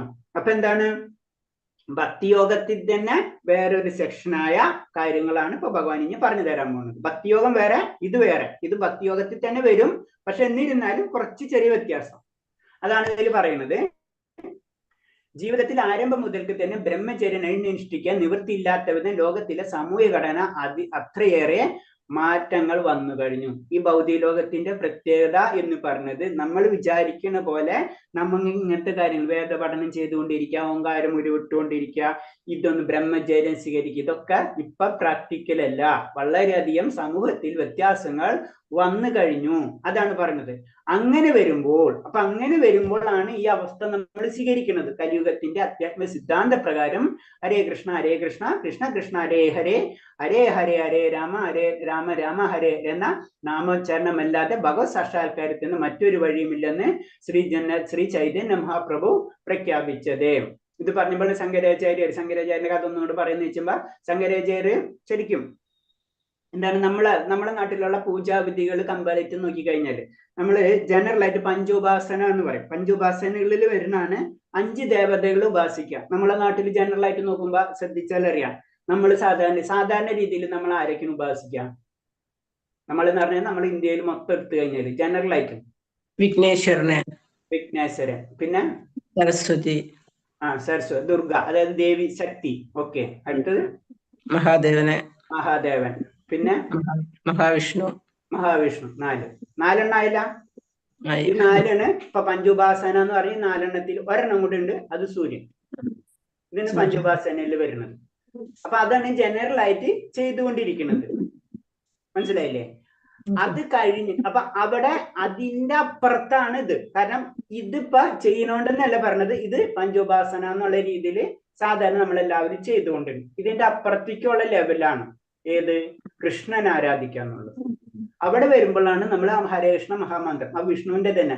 നമ്മൾ ഇന്നലെ പറഞ്ഞപ്പോ ഞാനത് പറഞ്ഞു, നമ്മള് ഗുണാവതാരങ്ങൾ പറയുമ്പോ 3 അവതാരങ്ങൾ പറഞ്ഞല്ലോ, വിഷ്ണു, അതുപോലെ തന്നെ മഹാദേവൻ, പിന്നെ ബ്രഹ്മാവ്, അല്ലെ? 3 എണ്ണം പറഞ്ഞല്ല. അപ്പൊ 3 പേർക്കും 3 ഇതാ ഉള്ളത്, ഗുണങ്ങളാണ്. ത്രിഗുണങ്ങളെ ഡിവൈഡ് ചെയ്തിട്ട് കൊടുത്തിരിക്കുകയാണ്. ഒന്നാമത് വിഷ്ണുവിന് കൊടുത്തിട്ടുള്ളത് ഏതാ, സാത്വികം, അല്ലെ? പിന്നെ അടുത്തത് ബ്രഹ്മാവ് എന്ന് പറയുമ്പോ രജസ്, തമോ എന്ന് പറയുമ്പോ ആര്, പരമശിവൻ, അല്ലെ? അതിന്റെ അർത്ഥം പരമശിവൻ തമോ ഗുണത്തിലല്ല. നമ്മൾ അത് ശ്രദ്ധിക്കണം. അത് ചുരുക്കി പറഞ്ഞു പെട്ടെന്ന് മനസ്സിലാവാൻ വേണ്ടി നമ്മള് LKG കുട്ടികൾക്ക് പഠിപ്പിക്കുന്ന ടീച്ചർ MSc ആയിരിക്കും. അപ്പൊ LKG കുട്ടിയല്ല MSc ടീച്ചർ, ഇത് രണ്ടാണ്. അപ്പൊ അതേപോലെ തന്നെ മഹാദേവൻ ആയ ഗുണത്തിലുള്ള ആൾക്കാരെ നോക്കുന്നു മാത്രം. മനസ്സിലായില്ലേ? അപ്പൊ അതെപ്പോഴും ശ്രദ്ധിക്കും. തമോ ഗുണത്തിന്റെ അധിപൻ, അതായത് തമോ ഗുണത്തിലല്ല പരമശിവൻ. അതേപോലെ തന്നെ സാത്വിഗുണത്തിന്റെ അധിപൻ വിഷ്ണു. അപ്പൊ അതിന്റെ അകത്ത് സാത്വിഗുണത്തില്ല, അതിന്റെ അപ്പുറത്ത് ത്രിഗുണൻ, 3 ഗുണത്തിന്റെ അപ്പുറമാണ്. അപ്പൊ അങ്ങനെ നമ്മൾ മനസ്സിലാവുക. പറഞ്ഞു വന്നപ്പോ അതും കൂടി പറഞ്ഞെന്ന് മാത്രമേ ഉള്ളൂ. അപ്പൊ ഇതിന്റെ ഒക്കെ അപ്പുറത്താണ് പറഞ്ഞത് വിശുദ്ധ സത്വഗുണം എന്ന് പറഞ്ഞത്. ആ വിശുദ്ധ സത്വഗുണം 3 ഗുണത്തിന്റെ അപ്പുറത്താണ് വിശുദ്ധ സത്വഗുണം. ആ സത്വഗുണത്തിലേക്കാണ് നമ്മളെ യാത്ര. അവിടെയാണ് നമ്മൾ ഉദ്ദേശിച്ചിട്ടുള്ളത് പരമമായ ആനന്ദം. അതൊക്കെ നമ്മൾ പിന്നെ ഡീറ്റെയിൽ ആയിട്ട് വരുന്നുണ്ട്. അപ്പൊ ഇതാണ് ഇതിൽ പറയുന്നത്. അപ്പൊ പല മാർഗങ്ങളുണ്ട്. അപ്പൊ അവരെല്ലാവരും ലക്ഷ്യം എന്ന് പറയുന്നത് എന്താണ്? അൾട്ടിമേറ്റ് മോക്ഷപ്രാപ്തിയാണ്. അപ്പൊ മോക്ഷപ്രാപ്തിക്ക് വേണ്ടി ചെയ്യുന്നവരാണ് വേദപഠനം ചെയ്യും, ഓങ്കാരൂരുവിടും, പിന്നെ അതേപോലെ തന്നെ ബ്രഹ്മചര്യം സ്വീകരിക്കും. ഇതൊക്കെ അതിന്റെ ഒരു പാർട്ടാണ്. അതൊക്കെ ചെയ്തിരിക്കണം. എന്നാലേ ശരിക്കും മോക്ഷപ്രാപ്തി. എങ്ങനെയാണ് ഞാൻ ചെയ്യേണ്ടതെന്ന് പറഞ്ഞു തരാം എന്ന് പറയുന്നത്. കാരണം ഈ ബ്രഹ്മചര്യ ദീക്ഷയില്ലെങ്കിൽ ആത്മീയ പുരോഗതി പ്രയാസമേറും, അല്ലെ? നമുക്ക് കുറച്ച് റൂൾസും റെഗുലേഷനുകളും ഇല്ലെങ്കിൽ പിന്നെ നമ്മളെങ്ങനെ നടക്കാൻ നമുക്ക് ചെയ്യാൻ പറ്റില്ല. ഈവൻ ഭൗതിക ലോകത്തിൽ അടക്കം നമുക്കറിയാം, അല്ലെ? ഒരു റോട്ടിൽ കൂടെ പോകണമെങ്കിൽ റോട്ടിൽ കുറച്ച് റൂൾസും റെഗുലേഷനും ഉണ്ട്. എല്ലാവരും കാറും കൊണ്ടുപോയി കഴിഞ്ഞാൽ ബുദ്ധിമുട്ടല്ലേ? എന്നതുപോലെ ആത്മീയ യാത്രയ്ക്കും അതിന്റെ കുറച്ച് റൂൾസും റെഗുലേഷനും ഉണ്ട്. അത് നമ്മൾ പിന്നെ ഒന്നും കൂടെ പഠിക്കും. അതാണ് ഉപാസന എന്ന് പറയുന്നത്, അല്ലെ? അത് തന്നെ പറഞ്ഞു. അപ്പൊ ബ്രഹ്മചര്യ ദീക്ഷയില്ലെങ്കിൽ ആത്മീയ പുരോഗതിക്ക് പ്രയാസം വരും. അതുകൊണ്ട് കലിയുഗത്തിന്റെ അധ്യാത്മിക സിദ്ധാന്ത പ്രകാരം ഹരേ കൃഷ്ണ കൃഷ്ണ കൃഷ്ണ ഹരേ ഹരേ, ഹരേ രാമ രാമ രാമ ഹരേ ഹരേ എന്ന നാമോച്ചാരണമല്ലാതെ ഭഗവത് സാക്ഷാത്കാരത്തിക്ക് മറ്റൊന്നും വഴിയില്ല എന്ന് ശ്രീ ചൈതന്യ മഹാപ്രഭു പറഞ്ഞത്. കാരണം ഇതൊക്കെ ഈ ബ്രഹ്മചര്യമൊക്കെ എന്ന് പറഞ്ഞത് ഇപ്പോഴത്തെ കാലത്ത് ഇമ്പോസിബിൾ ആണ്. വളരെ അപൂർവം വ്യക്തികൾക്ക് അതേ രീതിയിൽ കൊണ്ട് നടക്കാൻ പറ്റില്ല എന്നല്ല പറഞ്ഞു, പറ്റും. പക്ഷെ സാധാരണ ജനങ്ങൾക്ക് ഇത് പ്രാക്ടിക്കൽ ഇല്ല. അപ്പൊ ആ സാധാരണ ജനങ്ങൾക്ക് വേണ്ടി, പതിതമായ ആത്മാക്കൾക്ക് വേണ്ടി, പ്രത്യേകിച്ച് ഗൃഹസ്ഥർക്ക്, നമ്മളെ പോലുള്ളവർക്ക്, വ്യക്തികൾക്ക് ഏറ്റവും സിമ്പിൾ ആയിട്ട് ചെയ്യാൻ പറ്റാവുന്ന ഒരു രീതിയാണ് ഭക്തിയോഗം അല്ലെങ്കിൽ നാമജപം എന്ന് പറയുന്നത്. അടുത്ത ശ്ലോകം. സർവധാരണി സംയമ്മ മനോഹിദ്ധി നിരുച്ഛദാ മൂർത്യന്നായാത്മന പ്രാണാമന മാസ്ഥിതോ യോഗധാരണം. ഇവിടെ പറഞ്ഞ പ്രകാരം യോഗ പരിശീലനമെങ്കിൽ ആദ്യമായി വേണ്ടത് ഇന്ദ്രിയങ്ങളുടെ കഥ കടക്കുകയാണ്. ഇപ്രകാരം ഇന്ദ്രിയങ്ങളെ സംയമിച്ച് മനസ്സിനെ ഹൃദയത്തിൽ ഏകാഗ്രമാക്കുകയും പ്രാണവായുവിനെ മൂർധാവിൽ സ്വീകരിക്കുകയും ചെയ്താൽ യോഗസ്ഥനാവാം. അപ്പൊ ഭഗവാൻ പറഞ്ഞു ഭക്തിയോഗ അല്ല, ബാക്കിയുള്ള കാര്യത്തിന് പറഞ്ഞു വേദപഠനം, അതേപോലെ ഓങ്കാരം ഉരുവിട, അങ്ങനത്തെ കാര്യങ്ങൾ ചെയ്യണമെങ്കിൽ, അതായത് ബ്രഹ്മചര്യ ആവണമെങ്കിൽ, നമ്മൾ കേൾക്കുന്ന സന്യാസി എന്നുള്ള അതിലേക്ക് കടക്കണമെങ്കിൽ നമ്മൾ ചെയ്യേണ്ടത് എന്താണ്? ഇന്ദ്രിയങ്ങളെ കൺട്രോൾ ചെയ്യണം. അത് ഇന്ദ്രിയങ്ങളെ കഥകടയ്ക്കാന്ന് പറഞ്ഞിട്ടുള്ളൂ. ഇന്ദ്രിയങ്ങളെ നമ്മള് കൺട്രോൾ ചെയ്യാതെ പിന്നെ ആ ഏകാഗ്രതയിൽ എത്താണ്ട് നമുക്കിതൊന്നും കടക്കാൻ പറ്റും. അപ്പൊ ഇതൊക്കെ ആക്കലാണ്. ആദ്യം നമ്മളെ തന്നെ തയ്യാറാക്കിയിട്ട് വേണം നമ്മൾ അടുത്ത പദമുക്തി തന്നെ നമുക്ക് ആഗ്രഹിക്കാൻ പറ്റുള്ളൂ, അല്ലെങ്കിൽ മുക്തി പദത്തിലേക്ക് നമുക്ക് കടക്കാൻ പറ്റുള്ളൂ. അതാണ് ഇതിൽ പറയുന്നത്. ഭഗവാൻ പറഞ്ഞു തരാണ് അതിന്റെ കാര്യങ്ങൾ. ഇങ്ങനെയൊക്കെ ചെയ്യണം. അതാണ് പ്രാണവായുവിനെ മൂർധാവിൽ സ്ഥിരീകരിക്കുകയും ചെയ്താൽ മനസ്സിനെ ഹൃദയത്തിൽ ഏകാഗ്രഹിക്കുക. അതാണ് അഷ്ടാംഗയോഗത്തിൽ നമ്മൾ പറഞ്ഞത്. അതൊക്കെ ചെയ്യണം. അപ്പൊ യോഗാനുഷ്ഠാനത്തിൽ ആദ്യമായി വേണ്ടത് സർവ്വ ഇന്ദ്രിയങ്ങളുടെ കവാടം അടക്കുകയാണ്. ഇതിനെ പ്രത്യാഹാരം എന്ന അഥവാ ഇന്ദ്രിയങ്ങളുടെ വിഷയം നിന്ന് പിന്തിരിക്കൽ എന്ന് പറയും. നമ്മൾ ഇന്നത്തെ ക്വസ്റ്റ്യനിൽ ഉണ്ടായിരുന്നാണ്, അല്ലെ? അപ്പൊ അതാണ് നമ്മൾ ചെയ്യേണ്ടത്. ഭക്തിപരമായ സേവനത്തിൽ മുഴുകി എപ്പോഴും കൃഷ്ണനെ തന്നെ മനസ്സുറപ്പിക്കാൻ സാധിച്ച ആ മനുഷ്യന് ഇളക്കമാറ്റ അതീന്ദ്രിയ സമാധി അനായാസമായി ലഭ്യമായി തീരും. ഇവിടെ ഭക്തിയിലെ ആസക്തിയും മറ്റേതിലോ വിരക്തിയുമാണ്. വിരക്തി നമുക്ക് ബുദ്ധിമുട്ടാണ്, ആസക്തി വളരെ ഈസിയാണ്, അല്ലെ? ഒരു ഗ്ലാസ് പാല് കൊണ്ടുവച്ചിട്ട് അല്ലെങ്കിൽ പായസം കൊണ്ടുവച്ചിട്ട് നീ കുടിക്കരുതെന്ന് പറഞ്ഞു കഴിഞ്ഞാൽ നമുക്ക് വളരെ ബുദ്ധിമുട്ട്. അത് കുടിച്ചോളം പറഞ്ഞാൽ നമ്മൾ സിമ്പിൾ ആയിട്ട് എടുത്ത് കുടിക്കും, അല്ലെ? ഇതാണ് ആസക്തി. അപ്പൊ ഈ ആസക്തി എന്തെന്ന് വെച്ചാൽ അതാണ് ഭക്തി എന്ന് പറയുന്നത്. ആസക്തിയാണ് നമ്മുടെ ഉള്ളിലുണ്ട്, സുപ്തമായ നമ്മൾ ഉറങ്ങിക്കെടുക്കുന്ന ഒരവസ്ഥ, അല്ലെ? അതുണ്ട്. അതിന് വിളിച്ചുണർത്താണ് നമ്മൾ നാമജപത്തിൽ കൂടെ ചെയ്യുന്നത്, അല്ലെങ്കിൽ ഭക്തിയിൽ കൂടെ നമ്മൾ ചെയ്യുന്നത് എന്ന് പറയുന്നത്. ഹരേ കൃഷ്ണ. ജസ്റ്റ് ഞാനൊന്ന് ഓടിച്ച് പറയാം, അത് കഴിഞ്ഞിട്ട് നമുക്ക്. അപ്പൊ ഇതില് പരമമായ പദപ്രാപ്തി എന്ന് പറഞ്ഞ അധ്യായമാണ്. അപ്പൊ അതിൽ പറയുന്നത് അർജുനന്റെ ചോദ്യമാണ്. പരമാവൻ പദം, അല്ലെ? ഭഗവാന്റെ പദം, അതാണ് ഉദ്ദേശിക്കുന്നത് തന്നെ. അപ്പൊ അർജുനൻ ചോദിക്കണം, ബ്രഹ്മം, ആത്മാവ്, ബലോദിഷ്ട കർമ്മം, ഭൗതിക പ്രപഞ്ചം, ദേവന്മാര്, ഇതൊക്കെ എന്താണെന്നാണ് ചോദിക്കുന്നത്. അപ്പൊ അതുപോലെ തന്നെ യജ്ഞദേവതാരാണ്, അത് എവിടെയാണ് കുടികൊള്ളുന്നത്, ഇങ്ങനത്തെ ചോദ്യങ്ങളാണ് ചോദിച്ചുകൊണ്ടിരുന്നത്. അപ്പൊ ഭഗവാൻ പറയുന്നതാണ് ബ്രഹ്മം എന്ന് പറഞ്ഞത് നമ്മുടെ ആത്മാവിനെ തന്നെയാണ് ബ്രഹ്മം എന്ന് പറയുന്നത്. ആ ബ്രഹ്മത്തിന് ഒരു ശാശ്വതമായ പ്രകൃതിയുണ്ട്. അപ്പൊ അത് പെർമനന്റ് ആണ്. ആത്മാവ് എന്ന് പറഞ്ഞാൽ പെർമനന്റ് ആണെന്നുള്ള കാര്യങ്ങളാണ് പറയുന്നത്. പിന്നെ 3 കാര്യത്തെ പറ്റിയാണ്. ഭൗതിക പ്രകൃതി, ആദിഭൂതം, ആദിദൈവം, ആദിയജ്ഞം 3 കാര്യങ്ങളെ പറ്റി പറഞ്ഞു. അപ്പൊ ആദിഭൂതം എന്ന് പറഞ്ഞു കഴിഞ്ഞാൽ ഭൗതിക പ്രകൃതി, ആദി ദൈവം എന്ന് പറയുമ്പോൾ സൂര്യനും ചന്ദ്രനും ദേവന്മാരും ഉൾക്കൊള്ളുന്ന ഭഗവാന്റെ വിശ്വരൂപം, അത് ആദി ദൈവം. പിന്നെ എല്ലാവരും ഹൃദയത്തിൽ വാണരുളുന്ന പരമാത്മാവിനെയാണ് ആദി യജ്ഞം എന്ന് പറയുന്നത്. പിന്നെ പറയുന്നത് ഭഗവാനെ സ്മരിച്ചുകൊണ്ട് ശരീരം വിട്ടുകഴിഞ്ഞാൽ തീർച്ചയായിട്ടും ആ വ്യക്തിക്ക് ഭഗവത് പ്രാപ്തി ഉണ്ടായിരിക്കും എന്ന് പറഞ്ഞു. അതായത് അന്ധകാലേച്ച മാമേവ സ്മരൺ മുക്ത കളയവരം. ഇൻഡയറക്റ്റ് നമ്മൾ എല്ലാവരും ചെയ്യുന്നത് ഇതിനു വേണ്ടിയിട്ടാണ്. മരണസമയത്ത് നമുക്ക് ഭഗവാന്റെ ഒരു സ്മരണ ഉണ്ടായിരിക്കണം. അതിന്റെ പ്രാക്ടീസ് ആണ് സത്യം പറഞ്ഞാൽ നമ്മൾ ചെയ്യേണ്ടത്. പിന്നെ ഭഗവാൻ അതിനൊരു വാണിയും കൂടി പറഞ്ഞിരിക്കുകയാണ്, നിങ്ങൾ എന്തിനെ പറ്റിയാണ് മരണസമയത്ത് സ്മരിക്കുന്നത്, അയാൾ തീർച്ചയായിട്ടും അതിനെ പ്രാപിച്ചിരിക്കും. അതിൽ ഭഗവാന്റെ തെറ്റല്ല, നമ്മളെ ആഗ്രഹമാണ് നമ്മൾ നടത്തുന്നത്. അപ്പൊ വിചാരിക്കും അങ്ങനെ ഞാൻ അന്ന് ആ മരണസമയത്ത് നമുക്ക് എന്താ പറയുക, ഒരു അടുത്ത അംബാനിയാ അല്ലെങ്കിൽ പറയാ എന്തോന്നു, അംബാനിയും പിന്നെ ആയിരുന്നു അദ്വാനി അങ്ങോട്ട് ആയിപ്പോരെ, അല്ലെങ്കിൽ ബിൽ ക്ലിന്റനാ അല്ലെങ്കിൽ അമേരിക്കൻ പ്രസിഡന്റ് അങ്ങനെ അവിടെ ആയിപ്പോടെ എന്ന് അങ്ങോട്ട് ചിന്തിച്ചാൽ പോരെന്ന് ചിന്തിക്കും. അങ്ങനത്തേനൊക്കെ നമുക്ക് ആൻസറേ ഇല്ല, മനസ്സിലായ? അത് അങ്ങനത്തെ ക്വസ്റ്റ്യൻ ചോദിച്ചാൽ നിങ്ങൾ എന്താ പറയാ? അല്ല, ഇങ്ങനത്തെ ചോദ്യങ്ങളൊക്കെ ഉണ്ടാവുക സാധാരണ. അവര് പറഞ്ഞത് കാരണം എന്ന് വെച്ച് കഴിഞ്ഞാൽ അതിന് നമ്മളെ കർമ്മബലങ്ങളായിട്ട് കണക്റ്റഡ് ഉണ്ട് അല്ലെ? കർമ്മബലങ്ങളാണ് നമ്മളെ അതിൽ കൊണ്ട് കണക്ട് ചെയ്യുന്നത്. അല്ലാണ്ട് നമ്മൾ ആഗ്രഹിച്ചെന്ന് വെച്ചിട്ട് നമുക്ക് ആഗ്രഹിക്കാനുള്ള അതൊന്നും ഉണ്ടാവില്ല ആ സമയത്ത്, അത് വേറെ കാര്യം. അപ്പൊ അങ്ങനെയൊക്കെ പറയാം, പല രീതിയിൽ അൺനെസസറി നമുക്ക് എന്താ പറയാ ഡിബേറ്റ് ഉണ്ടാക്കാം. അതുകൊണ്ട് ഒരു കാര്യമില്ല. ഭക്തി എന്ന് പറയും യുക്തിക്ക് അപ്പുറമാണെന്നുള്ള മനസ്സിലേക്ക് ആദ്യം നമുക്ക് കൊണ്ടുവരണം.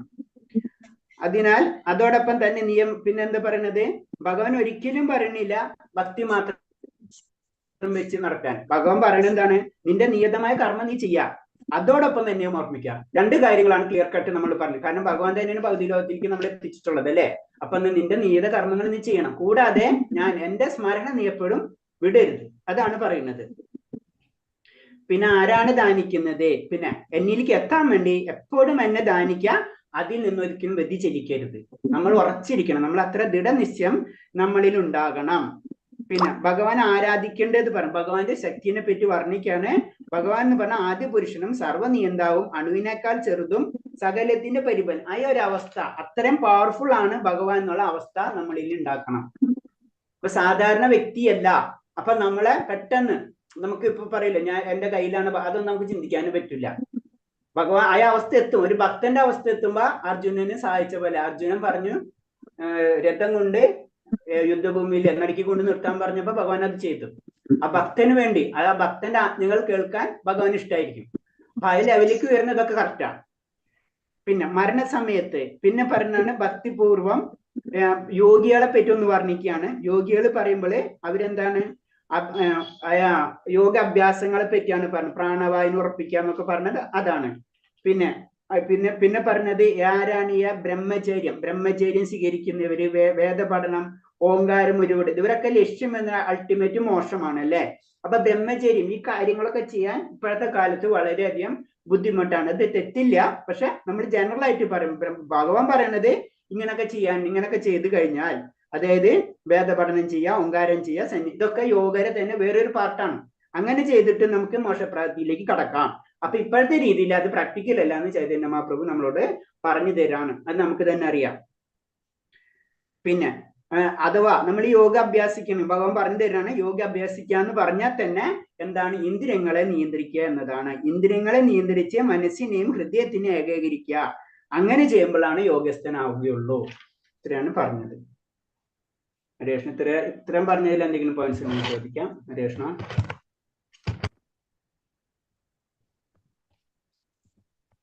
ഹരേ കൃഷ്ണ. ഹരേഷ്ണ മാതാജി. കുലശേഖര രാജാവ്